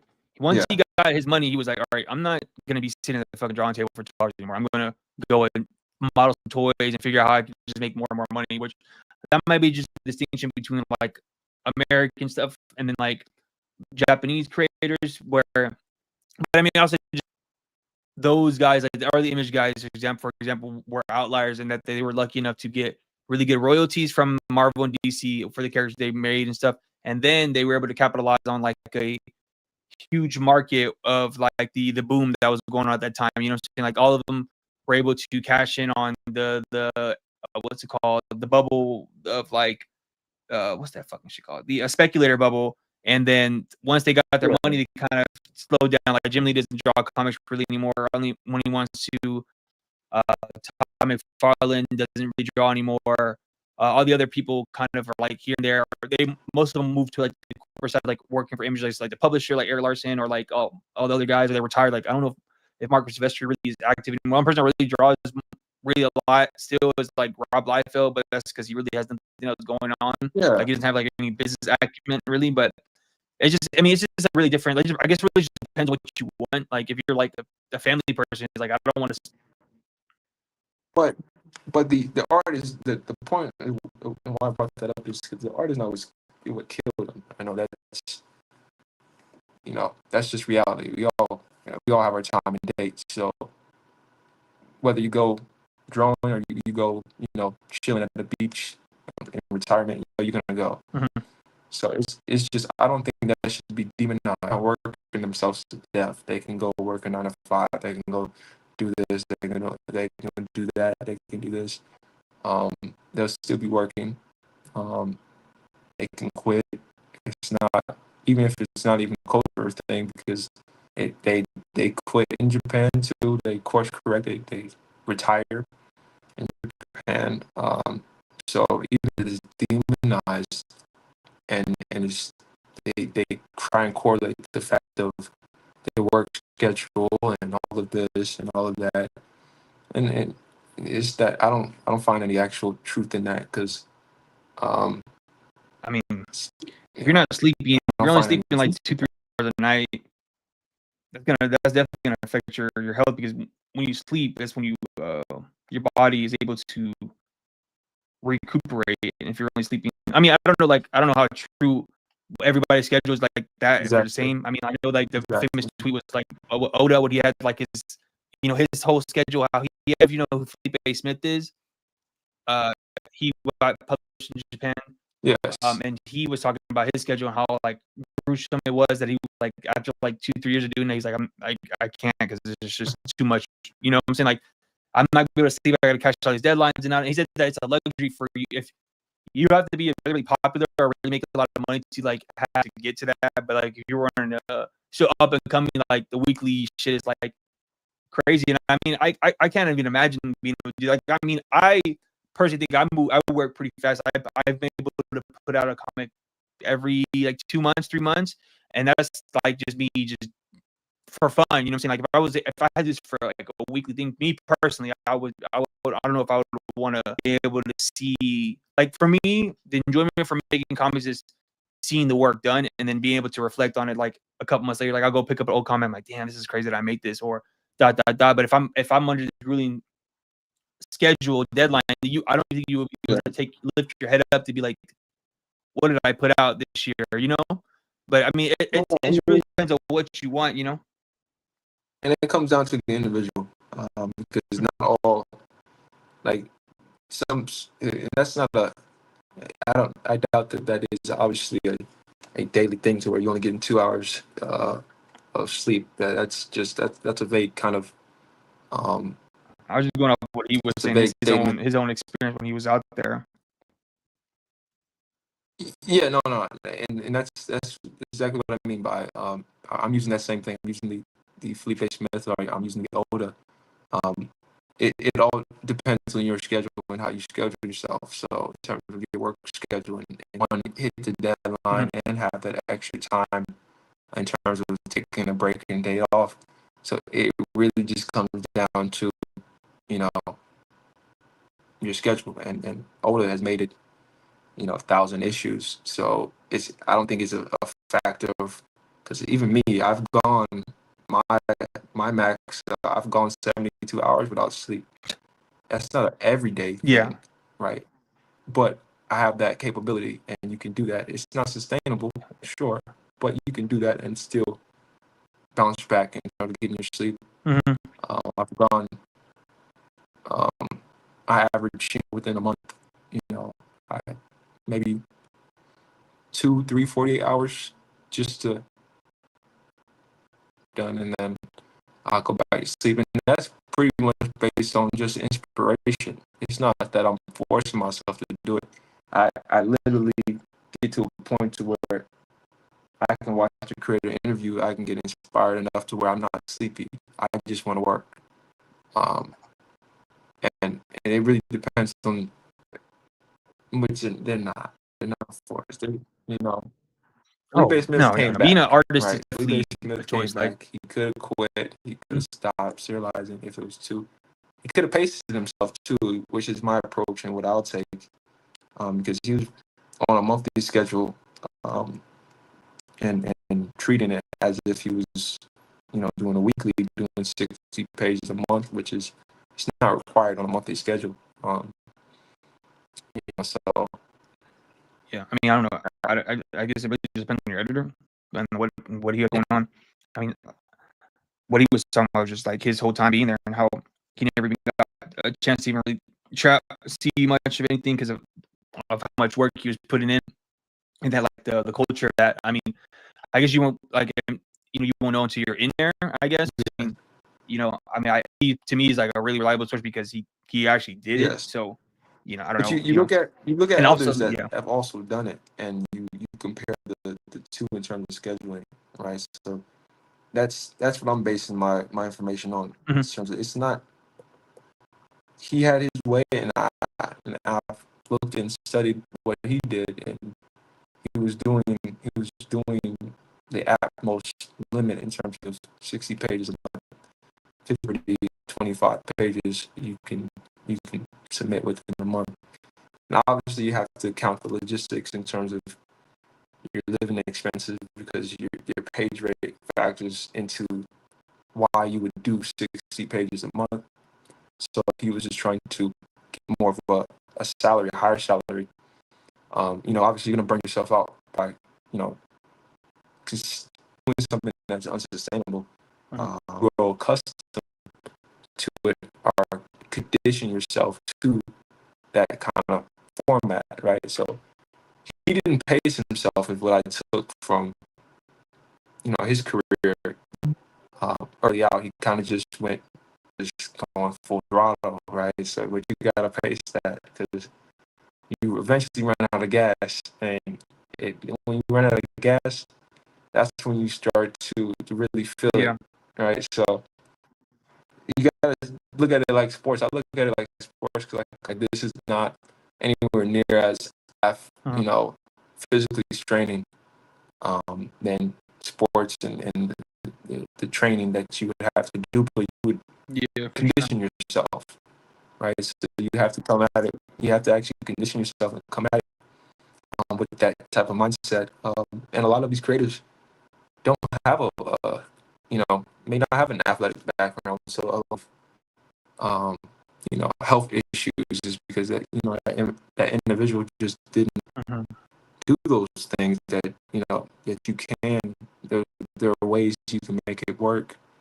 There are sustainable ways to make it work, especially the monthly schedule, which is the tried and true. Like Jack Kirby was doing 2 books a month at one point. A lot of artists were doing 2 books a month, but you gotta factor in the page count, right? Yeah. So they were doing it within a sustainable page count, right? So just imagine doing that in black and white. Doing 30 pages is very sustainable. That's, I also break it down in terms of, like, if I'm doing 2 pages a day, within 2 weeks, that's 30 pages, right? So about that's about Yeah. within that Oh, yeah. range. Yeah. I mean, I did it for like a year. I did a webcomic. I posted a chapter a month. What I did was I gave myself a buffer. I drew the first 3 chapters prior to posting the first one, so I had like 3 months. But I mean, I was still finishing books in like a month. But I did it for 11 months straight, and then I mean, I kind of, yeah. You could not. It just So you really can depends find on ways, it's how you plan your way into doing stuff, and then what your financial needs are, what your lifestyle is, and all that other stuff.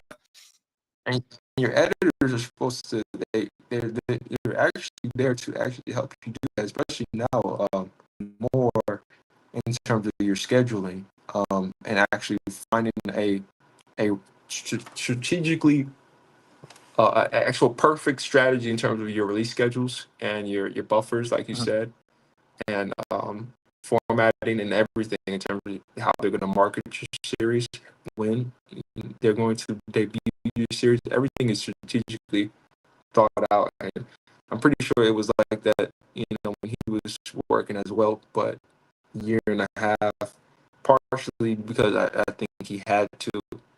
Um, Yeah, I think his book got canceled. I think so. He had to wrap it yeah, up. but even like in terms of just his financial situation, he probably had to literally work that hard, because maybe he would be put out on the street. Or I know he was working; he was actually living there. So you know, Yeah, I'm definitely gonna try to get. I want to get. I like. Have you read his manga before? People Show. I've tried. I really enjoyed I'm it. not I a fan like the of his work. messaging behind it and everything. Fan But of his career, um, like I respect, you know, his career aspects. Um, but yeah, I'm not a fan of his work. yeah, I mean, he doesn't have much. He hasn't done any comic stuff in a while. I think he works in animation now. I think he works on some Ninja Turtle stuff and know what else. I think he works like Nickelodeon. I don't know what else he has going on. And he has a YouTube channel too now where he talks about his time in Japan and like the culture of being in Japan and stuff like that. LaShawn Thomas has a quote where, well, not really a quote, but I guess I would say I'll quote him on the, if you're built for it, sometimes, you're not built for it. And if you know that you're not built for it, I would add that you condition yourself to build yourself up. And a lot of people aren't built for that.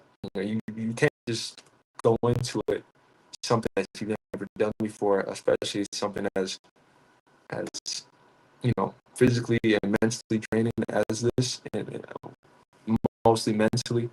Yeah. But in a lot of cases, I also think you gotta condition yourself. You gotta have a routine geared towards I it. also think that a lot of people, they don't like the amount of work you're putting in and the financial gain you're getting back out isn't like worth it for a lot of artists, a lot of people. Whereas if I'm gonna put 12 hours on a page or on a book, like a day on something, and I'm only gonna get paid X amount of money, it's like, why am I gonna do that? Put myself to this mental strain of doing all this shit, and I'm not gonna get paid enough or even get the respect recognition I need.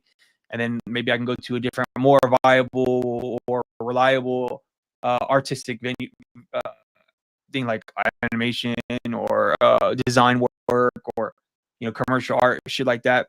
So I mean, comics is definitely, it's hard because it's really really rare to get like a lot of money and be sustainable on comics. You have to have like a hit comic in order for you to be sustainable. Like you have to have that evergreen book, and then you have to be lucky that evergreen book you own a good portion into that. Like, imagine if you get an evergreen book and it's like with Marvel, you like that one Spider-Man arc, they make it into a whole fucking movie, and Winter Soldier. I don't know. I mean, I don't know what the royalties. I think in Marvel you have to have made a certain amount of money in order to get royalties back. Which I'm sure the guy got royalties, but obviously made it into a movie and stuff. But I remember I saw something about him talking about that, how it's kind of like shitty that he's not even a part of any of that stuff. But they're using that's like a big point. Like, he made the Winter Soldier character, he did all that, and he's not reaping the benefits of that. Yeah, and I mean, he read the contract, he signed it. So I mean, that to complain later is just one thing, but I hear the gripe, and I hear it, but you got to know what you sign. Like, I just signed my first contract. I read it all the way through. I know exactly I don't own Flash Gordon. I just created characters, but I literally created new aspects of Flash Gordon. I know I don't own it, so I'm going to recycle it within some way, some form of fashion myself. I take the. But even that, it's like, well, I'm gonna read the contract. This contract bullshit. I'm not gonna do. You know what I'm saying? Like that. Yeah. Like that goes into the fact of like the financial viability And then of it. And then on top of that, that is this medium, right? So it's not really a factor of making money from it, because it's more so a factor of money in this. It can be sustainable, but the market has to grow.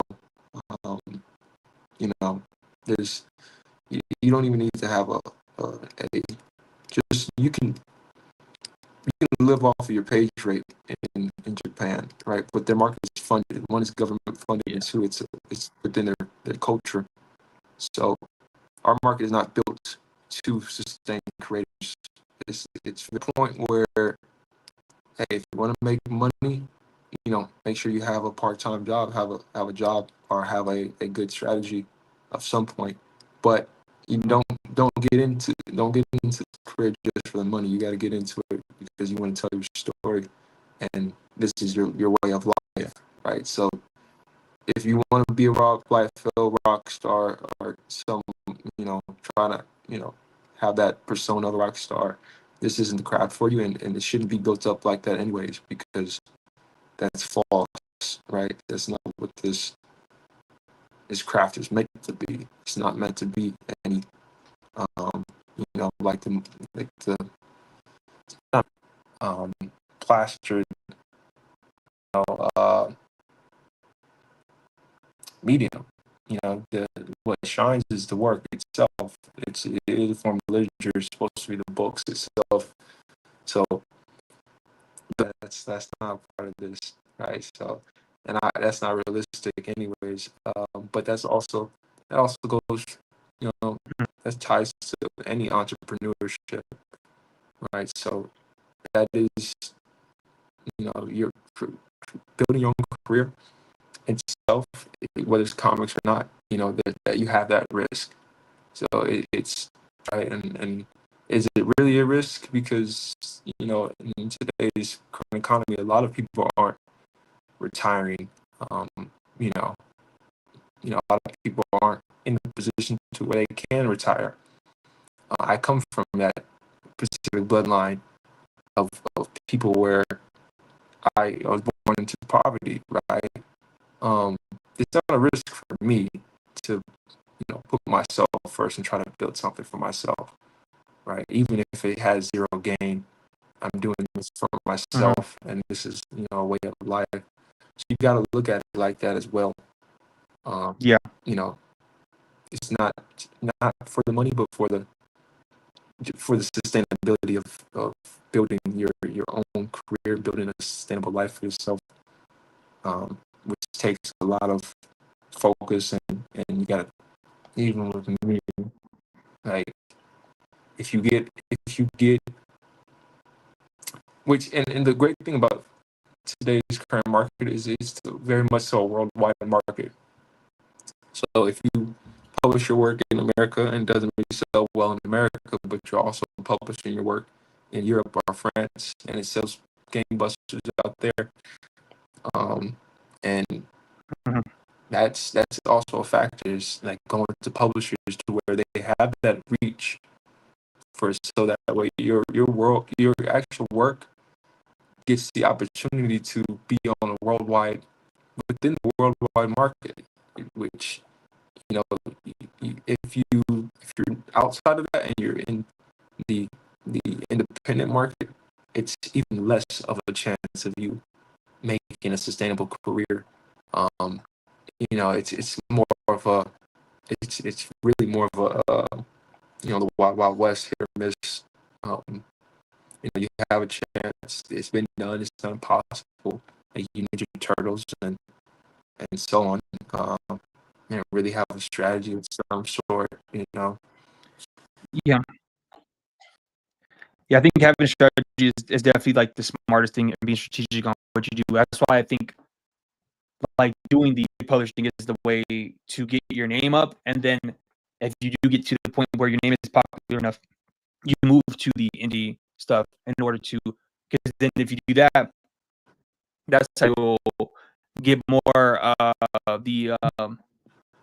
the revenue and all that stuff. The profit margin will be bigger, and your profits will be bigger too, because it's all mostly just going through to you, So that Well, that's like just kind of like trying to do, right?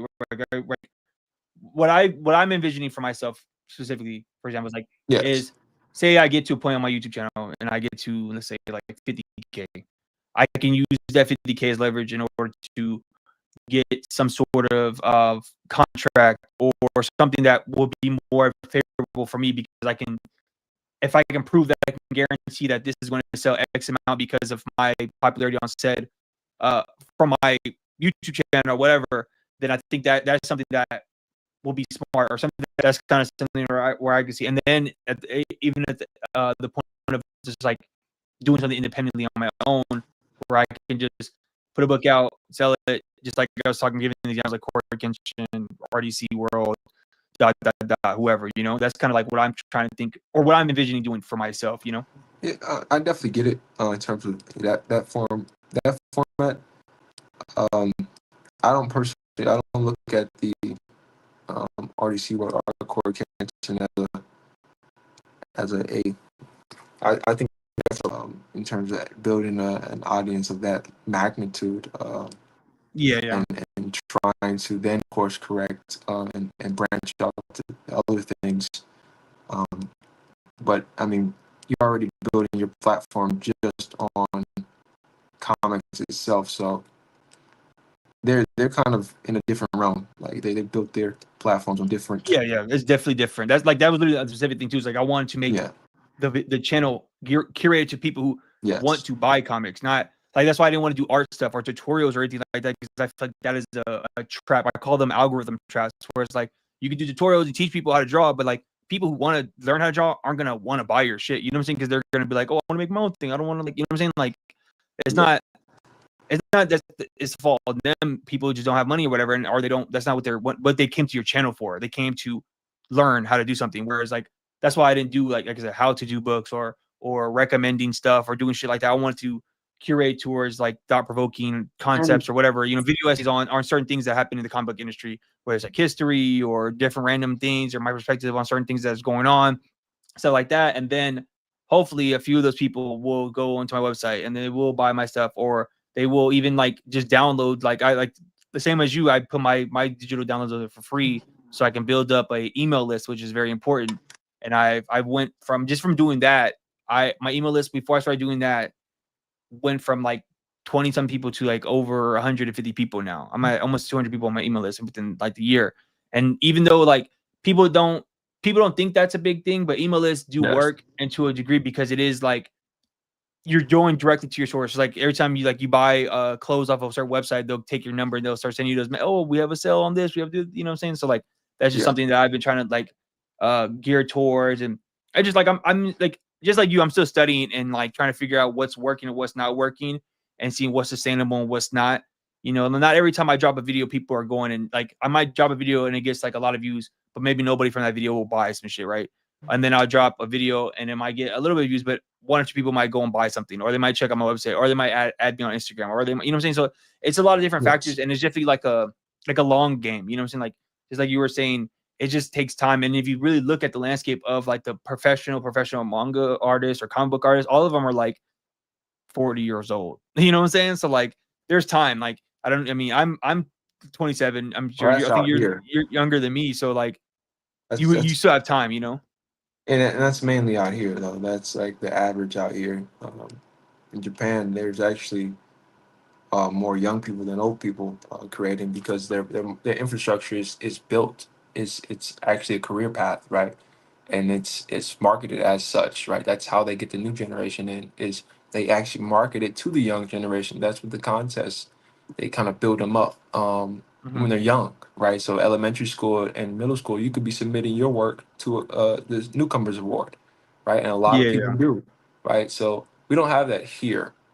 So they don't care about art in America, though. That's where you see, that's where you see a lot of like old heads, like 50-year-olds, 40-year-olds. So when they were growing up, they wanted to be, they wanted to do this, right? So, but the market has dwindled, so they kind of went this route. It had to go this route, and now they're coming back, and you kind of see that the market is really more so the older generations here.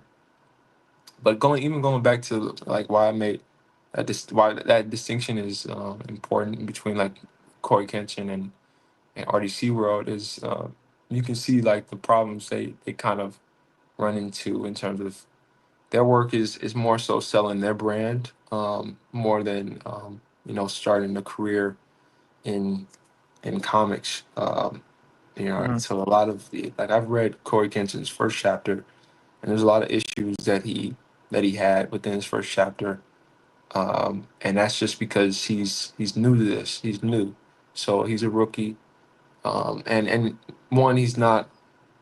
He's more so than just the, I guess, the plotter, or he's the idea guy. The idea guy. So, like I said, it's more of his brand, right? So there's the best examples I look at as I look at the young creators that are getting published in Shonen Jump, like Kagurabashi. That author is very young. He's in his 20s. The creator of Attack on Titan is in his early 30s now. But he broke in his 20s, right? So the average break-in point in Japan is your early to late 20s or mid 20s. So early to mid 20s is typically when you see someone get their first serialization out there. Even with Masashi Kishimoto and all of his works before Naruto and so on. Um, so those creators knew exactly from the get go they wanted to do this as a career, opposed to a lot of the creators that are now course correcting because they see that as a viable career option or a way to promote their brand, or even expand their brand, right? Because YouTube is not the same anymore, and we all know that in Hmm. terms of the algorithm and in terms of the logistics of YouTube and as a career path, right? So it can be one way this year and a totally different platform the next year. Yeah, for Right? sure. So you got to have some for them. Like I'm just kind of spitballing on based on kind of what I see from kind of them kind of course correcting or even expanding into the main market, like actual market trying to root themselves in the actual marketplace instead of just in the digital space, as videos and content like that isn't as profitable as something that sits on the market and in physical products, right? So um, yeah, Mhm. that distinction is very, very important, because you're not even copying their model, right? So you're doing it from the ground up, more of like a white manga than a Corey Kenshin and a RDC World. Um, Yeah, yeah. I mean, I don't know. I mean, it just. I mean, if we look at like, I mean, depending on how committed Corey Kenshin, I think it will do well. I mean, he sold a lot. The amount of money he sold in that first book could fund the rest of the series. And if even if he doesn't make any more money on any of the other books, that the amount of money he made on that first book will literally fund probably the next 20 books, just because of the amount that he sold, the amount of money they picked that he put into. I'm pretty sure he got that back tenfold, and then he's still making money off of it just because of off of his name. Whether or not the yes, quality is there or not, that's up for debate depending on who's reading it and what your preferences are in art and writing styles and whatever. So it yes, really just depends. I mean, like even I mean there are people like even like when we talk about like people one time they break in, the people that break in American comics at a younger age, it's just they might not get to the point of where they're at now. Like Daniel Warren Johnson gives him. He's been published with like Dark Horse stuff when he was like in his yes. 20s and like early 30s. He just He didn't get came his from the web break comics as well. until yeah, I was saying like he was doing stuff. It's it just really depends on like from like it depends on like what you steam as like success. Like he was been a pro for a long time. It's just he didn't break in. There's people even in Japan who do series that don't really get popular. It just takes them a minute to like blow up. Like Boichi, for example, right? He did a bunch of shit before he got on Dr. Stone, like Yes, Origins and Sunken Rock, and all those were popular if you were like a manga niche person, but like they weren't a mainstream like Dr. Stone. Dr. Stone is big, right? It's really good manga. It was short, sweet. They got it over. His artwork is really great, but yes. I really just like everybody's kind of like journey is different. I mean, I do agree they do promote that a lot more in Japan because that is like their biggest export. Manga is like the one of their biggest things they got out there that people go. A lot of people go to Tokyo and just to go to like Shibuya or Mandrake or all those little areas to go, buy and all the whole weeb culture, all that shit. But and then out here is definitely not that in the same way at all. So I think a lot of people just do it out of the love for sure out here. But if it, like I was saying, is like if you're in here for like the long haul and you do get Time will show you. Time will tell. Like that's the yeah, perfect way. That's the best way to say that in that's terms a of fact. in terms of whether or not you really want to do this. Because Mhm. even for me, this craft is not easy. You go through the ups and downs, and it'll humble you. Even with the sales, yeah, it may be large from the jump, from the first volume, but 10 years down the line, it may be completely different when you don't have. It could be completely different in terms of for the best or the worst, right? So, Mhm. um, For sure. that successful creators are in this for the long haul in terms of this is their life, right? So whether they're successful or not, they're going to create a new story and give it, try their hand at that, right? Robert Kirkman has created like Yeah. 30 plus stories over his, decades of work. A lot of them, obviously successful. Um, a lot of them even tied to the Invincible universe itself, Mhm. that predate Invincible, right? So, um, it really depends on whether if you're in this for a career and you're here from the jump. Studying this and the distinction between how someone gains their success is very important, and the route they take route. So the traditional route being like Robert Kirkman is that's someone that has already cemented themselves in this market, right? And most creators that go the traditional route have cemented themselves in the market. So Mhm. they'll be here whether a series is successful or not. They'll start up another series and try their hand again until they get a hit. But then again, success is really just it's Subjective. just sales. But then again, it's well, it's not so much subjective in comics because 20% of it is business. The subjective part is like how much do you need to sustain yourself and your livelihood, right? Yeah. So that's kind of like success in that sense. But in comics, it's just sales, right? Hmm. Are people reading your work? If they are, it's successful, and especially enough to the point to where it can sustain all the upfront costs and all of that. So, right, if your reader base falls below the actual cost to produce the work, then Yeah, it's not worth it. that's an unsuccessful book. Yeah. Um, so even if you're selling in the tens of thousands of copies, that's success, um, to a certain level. And obviously, then there's scales to it, right? So you don't necessarily need to have that demon slayer hit to have a success, because there Hmm. are, I tell you, man, there's thousands of successful creators and working professionals, um, that are just on Twitter that no one knows about, right? No Yeah. one knows about, right? In terms of worldwide, right? But in that pocket of that niche, or that pocket of that side of the industry in Japan, thousands of people read their work. They know about them, right? So it's and it's so vast, right? So you have a lot of series that are just digital. They're like digitally published in terms of they're in a digital magazine.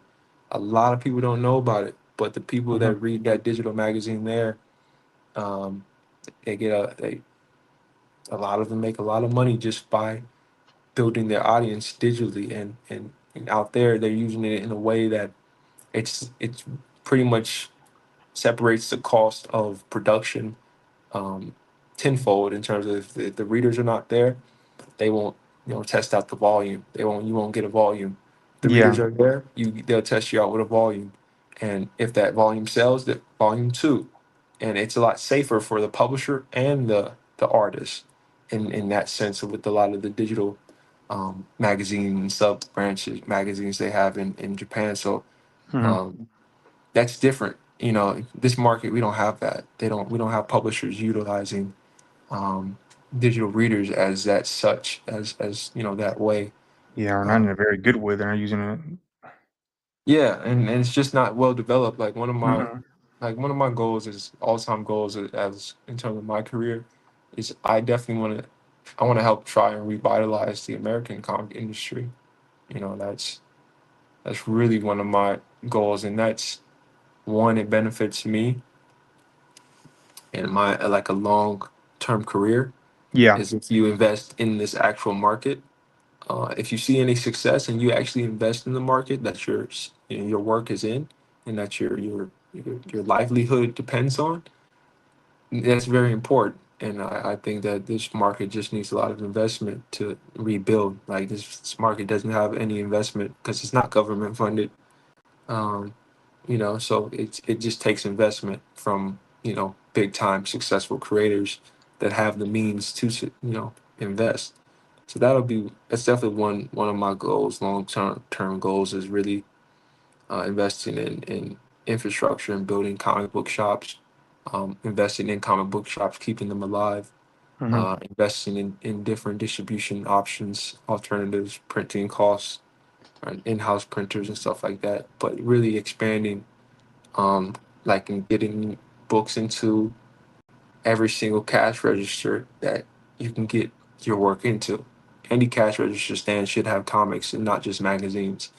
Like Marvel and DC, they have no excuse. They can be there. They have the infrastructure to be there. yeah, Uh, they actually have the funds to be there, but they don't want to. They don't value the craft. They don't. Those corporations don't value comics to invest in distributing their work to every cash register, major retailer stores. Which will boost this market skyrocket. Right? It will skyrocket. Yeah, for sure. If it just sits there for 5, 10 years for a generation to grow up seeing that. That's all it takes. It's one generation to grow up seeing those books on that cash register when they go to a grocery store, go to any store, right? So Yeah, the problem is a lot of the art forms out here that make, because at the end of the day, all those businesses and corporations, all they care about is just making as much money as they can, and they yeah, invested a lot of more of the money into things like music, movies, TV shows. So that's where they're trying to put all their money into and profiting off of. And whereas like artistic forms like comics, which at the end of the day is a subgenre and a niche, especially out here, it just won't ever get that love. And not anymore, unless it's like that popular, you know what I'm saying? And even we go back to the webtoon or the web comic thing, that is yeah, definitely a new phenomenon. Like what was that? Lore Olympus was a webtoon that's like one of the best selling comics out right now. Solo Leveling is super popular right now. So there's like a lot of different methods to what can and can be done. I really like the fact that you think about a lot of stuff, because I'm just like the same way as you, where I'm definitely thinking about that stuff all the time. It's just like what I can do, how I can help people, how I yeah. can, like studying other people's careers and what they're doing and their paths and their journeys and stuff like that.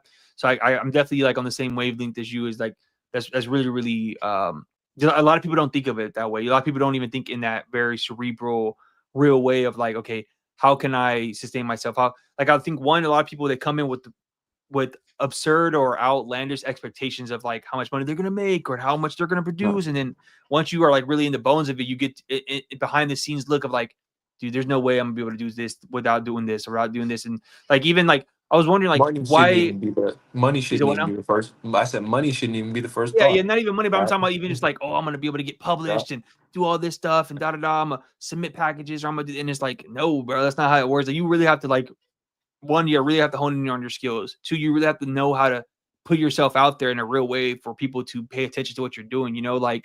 Um, Yes. like some artists, like again, like DD Mark. I remember I asked him how he got his book published through Dark Horse. He was just like, I just DM'd the editor, and then that's literally what happened. I was like, Yeah, well, that's what damn, I that's did. crazy. Yeah, so I'm saying, yeah, like that is the simple. That demystifies the idea of what you can do. You know what I'm saying? And like all you gotta do is just talk to people, and then you'll get somewhere. And even like doing this, like doing the YouTube stuff or whatever, like I've been gotten conversations with bigger YouTubers to do things with them and stuff like that. And I feel like it's opening me to a different market that might help bolster up. Even like if I don't like get to where I want right now, like I get paid off YouTube.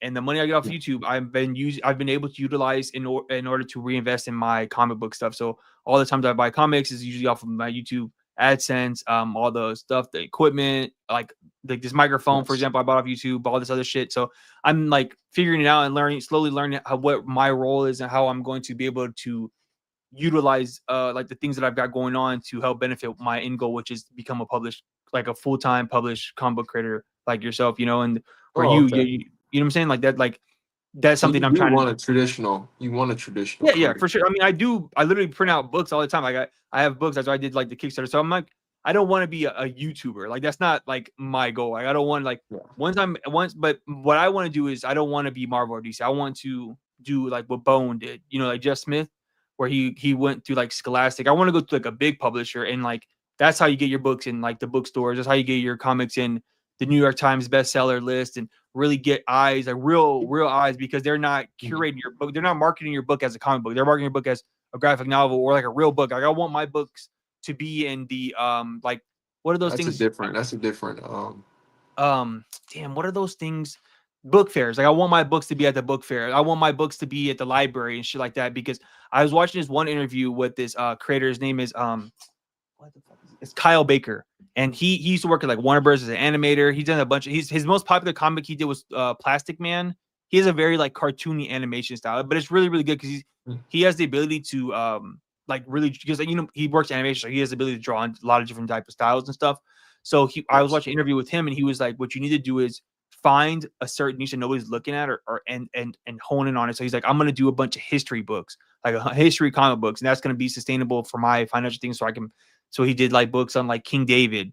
He did books on like I think it's like a Black History one and all this other stuff. And those books are books that libraries are going to buy. And those are the book that's how you get your real money and stuff like that. Like these are avenues that people aren't even looking at. Or like my mentor, Brian Moss, he's a freelance artist, but he also does like commercial work and he makes comics as well. He's like published like Abrams. He's done I don't know if you know who Rema is. He's a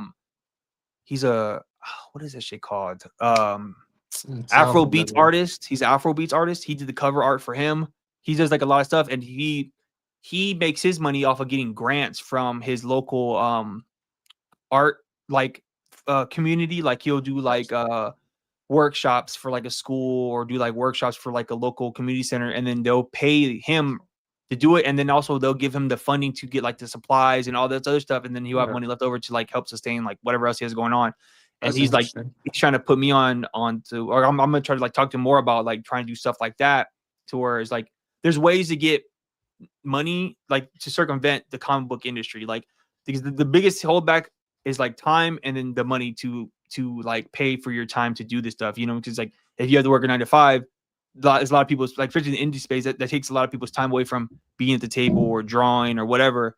But if you're able to find these avenues that aren't just like, oh, I'm gonna go to a comic convention and I'm gonna freaking try to like talk to whoever I can. And it might work for you, it might not, but if you're able to get the money that you need and just start doing it yourself and just keep doing it, and you're not like losing any money or like paying up front and going into crazy debt, that's another sustainable. And these are like the ways that I've been looking at and thinking about. And that's, I mean, like even like the YouTube thing, like, yeah, it just like, it might not be sustainable. And I don't expect it to be sustainable at all because it is finicky. Like right now, for example, I have almost like 14K, 15K subscribers. But the views are inconsistent as fuck. Like, and that's just because of the algorithm. Like subscribers, just like followers on Instagram, they don't matter no more. It's just like, I don't even, honestly, I have no idea still. And I've been doing it for like 2 years. I still don't really know what to do to make this stuff work, you know, in a real way. But it is matter, but the audience don't value it the same because we grew up on YouTube, so we subscribed. These audience grew up with YouTube in a sense to where it was already relevant, where they didn't really have the sense to subscribe. It's just something they just watch. So it's a difference in terms of like that goes back to like this digital market moves so fast, right? So in order to be up to speed, you kind of miss out on things as they kind of, if you're not actually really tapped in terms of the market and how fast it's moving, you can really miss opportunities, but also stay stagnant in old ways. Because hey, YouTube is definitely a different ball game than what we grew up on, and that's just because the audience is completely different. Completely different mindset, completely different, right? The generation that grew up on it, they don't value technology like we did because we didn't have much of it. So they grew up with it. So it's just another thing like, okay, subscribe. What does that mean to them? You know, they don't really understand the value of subscribing, right? So our like Redbox, our fucking subscriptions. They what it don't actually means. So that's where you get that disconnect in the ratio because it's diluted now. It's very diluted. So I think that's why streaming has kind of been the next wave because it's real time, right? It's no longer AdSense or subscribe. You're watching in real time. You're donating real time. You're connecting with them real time. And who knows what's next, right? So we'll have to kind of I know. I think streaming is about to hit its. I think it's about to hit its peak because a lot of those guys are starting to get more corporate and become. They're changing the streaming from what it was like an organic thing to like Kai Cenat, he's doing like shows, you have like celebrities. So it's pretty much like the new like Jimmy Kimmel at this point. And I think that it's cool because obviously for him, like from what he did and how he was able to build that up. But I think it's people like the organic feel of things. And then once it gets too corporatized and stuff like that, it stops becoming fun or like interesting.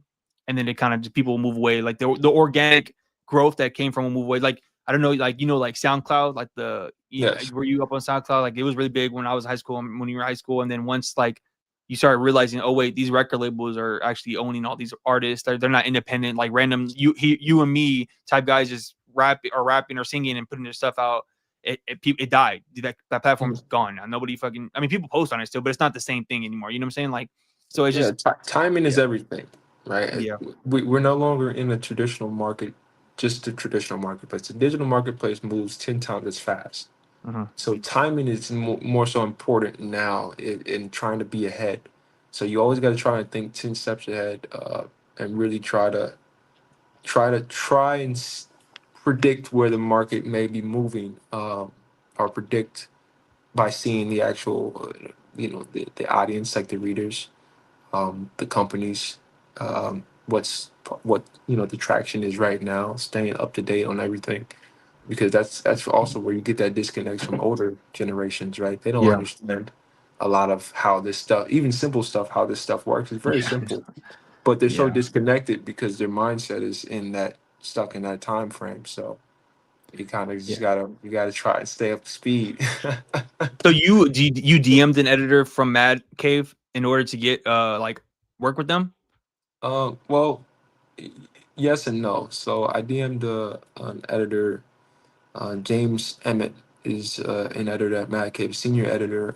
This was about 2 years ago. Um, so I've been kind of submitting my work for about 2 years to him directly, through the DMs, right? So Mad Cave in general, and this goes for pretty much any editor. They're all on social media. Something that you just gotta search them up and find them. Like they all got, whether it's for the worst or for the best. In a lot of cases it's kind of the worst, but but you find them, you stay professional, stay with the vision. Don't worry about all of the personal aspects, even if they're it's social media. So a lot of people still use it personally, and especially editors here in America, they're not as the editorial here is not as professionally developed, as the Japanese industry. So, you know, a lot of their social media, they use it as just regular social media, so like Yeah, how for it's sure. supposed to be. So, but yes, I reached out to him, and I submitted my work. And then from there, um, I didn't really, I found out that he was an editor for a Pacific imprint within Mad Cave, and that imprint just didn't really work with my work and my vision and kind of what I wanted to do. So I kind of left it alone for a while. Then I still ended up I didn't burn the bridge. I kept submitting, work to him. But eventually he kind of directed me to a different editor, that, my work may cater to, or work with a lot more. And this is all around the same time as when Mad Cave opened up their manga imprint. Okay. So it kind of fell in, kind of just really just fell in place perfectly in terms of timing wise. But yeah, they opened up their their imprint, and my work was already in their kind of their folder. How they work in terms of they have open submissions. They also they do open, like they have yearly talent hunts. But he kind of told me, I asked these questions when we met over call like this. It's kind of how you guys go over the submission, so I know, for future reference, how kind of the process and how long it may take. And they do it every, I believe, 4 weeks. Every 4 weeks they go over a submission, or go over a stack of submissions, the entire editorial, and kind of to see who they gravitate to. So an editor, that editor saw that, and they reached out and they liked my Nice. work. I submitted my work directly. After that, in terms of my kind of new work, I was working on like Holy Ark and Garden Reborn, but that editor didn't really gravitate to my work either. In terms of they like, skill wise, I'm there. They kind of commended me on that, but the actual work itself, and is my work tends to disconnect with certain female editors, right? So this editor I'm referring to is a female editor, and my work is very hyper masculine, and very, I pride myself on, I don't, my work doesn't resonate with everybody. So especially from a female perspective, in a lot of cases, they may not gravitate to my work. So my work is really geared towards a male audience, and I gear it towards males. You know, strictly males. Luckily, the editor I'm working with now is a female, but she's into that type of work, right? So, um, that's just sometimes you got to know you got to learn something about the editor. That's why it's always good to kind of meet them, and also like video call, kind of see what they want. What are they looking for? I ask these questions. What are you looking for? What are you interested in? What do you read? You get a sense of their kind of their state of mind and their mindset and the type of work they're interested in. And yeah, I mean, and it also shows in what they're publishing, right? So the direction of what the imprint is kind of going in. Um, yeah, it also gives you an indication of, yeah, they're not really interested in one American manga much. They're more so focused on licensing a lot of manga from whether it's Korea, China, Europe, or even Japan. And then the original work they do create is, I would say, it's very passive. It's not really anything, I would say, commercially viable, honestly, in terms of the market and the audience they're trying to cater to. Which I, I guess maybe not, because I would assume that you're trying to cater to the mainstream manga market, which in the West is catered to. There's huge, whether it's either you cater to the shonen market demographic, or you cater to the shojo, which is more slice of life, more passive, not really action oriented work. Shojo, not, it doesn't even need to be like you know female oriented, but passive work, slice of life work. And then you got your shonen, your action, and it's kind of grouped into one. Mm-hmm. But they're not really catering to, like, they're trying. Yeah, I see them trying to do different things and kind of stand out, but they're doing it in a way to where it's not competing. It doesn't compete with the actual marketplace right now in terms of the commercially viable aspect, and some Yeah. of the characters, and some of just the work doesn't look like it will go anywhere, and or even Mm-hmm. grow an audience and our interest. How did you Which get on to Flash Gordon? that artist, I mean, that editor reached out to me Mhm. because of that process. So that same Okay. process, my work was already in that kind of file. So she was looking at my work, and she had an opening, and she reached out and offered the opportunity. And I said, of course, yes, give it to me. Let's do it.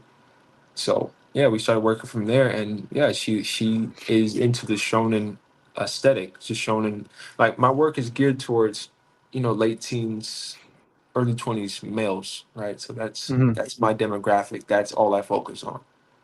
So I grew up in that era of, I'm 22, so I feel like I'm very tapped into what is currently kind of the market is currently leaning to, and kind of what I'm into, and a lot of my generation is kind of into. I kind of cater to that, and I think my work has a lot of those elements. So she saw that, and she wanted to work with me just to kind of test the waters with an 8 page. This is just an 8 page short. So Okay. let me see. Is it going to be like on the back of another issue or something, or is it going to be posted like on their website? Or This is within an anthology. So they have, okay. Flash Gordon has their license with Flash Gordon. They're doing two things with Flash Gordon. Well, a handful of things. Hmm. So they got the main series of Flash Gordon. They got the reprints of the original, and then they got the anthology, which is more experimental Yeah. ideas, where they give you the freedom to try and reinvigorate something, trying to get something right. So Hmm. that's where they test the waters in terms of what direction they can take the Flash Gordon license in.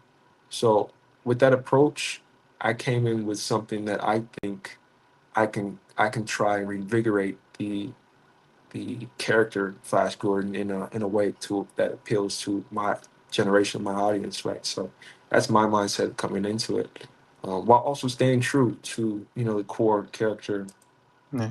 characteristics of Flash Gordon. But definitely, this is all exclusive information too, or not really exclusive, but no one's really seen this yet. So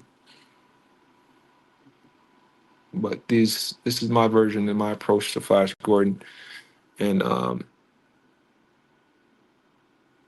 kind of my camera. I should probably flip it, but hopefully it picks up well enough. Or maybe I should flip it this way. I don't know. Is it upside down?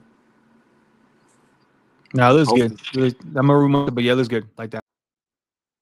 But yeah, so it there's like I showed earlier.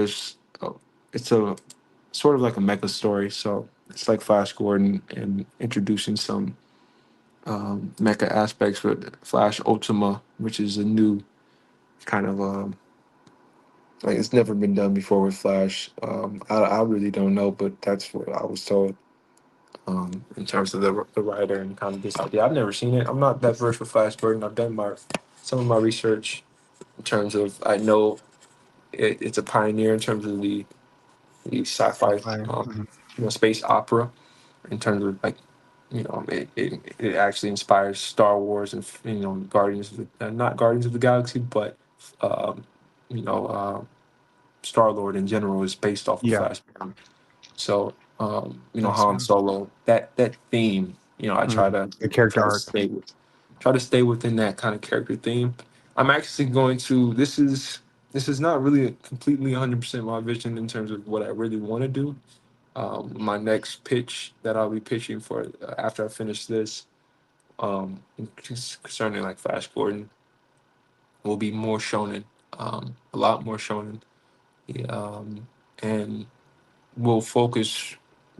It'll take some elements in terms of the mecha aspect, and really, I think I can do something kind of interesting with Flash Gordon, and I got some other license opportunities with them as well. But in general, this is kind of my way of building myself up to that image, which is where I really want to do my have my career. If I have my career here in America, it's got to be at image.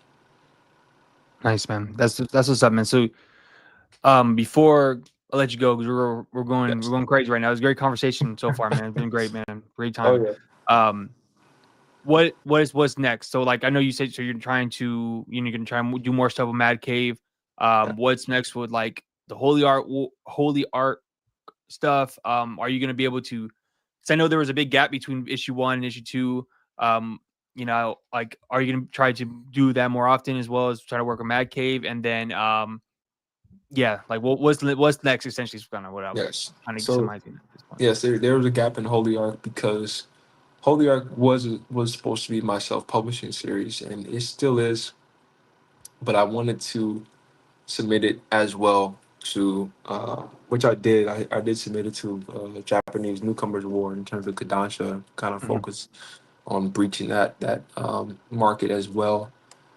Um, but yeah, so the gap was just because I didn't know exactly the route I was going to take in terms of like I stopped Holy Ark to focus on other one shots, and other pitch other ideas, um, in terms of the Newcomers Award, just because they don't take like pre-series. They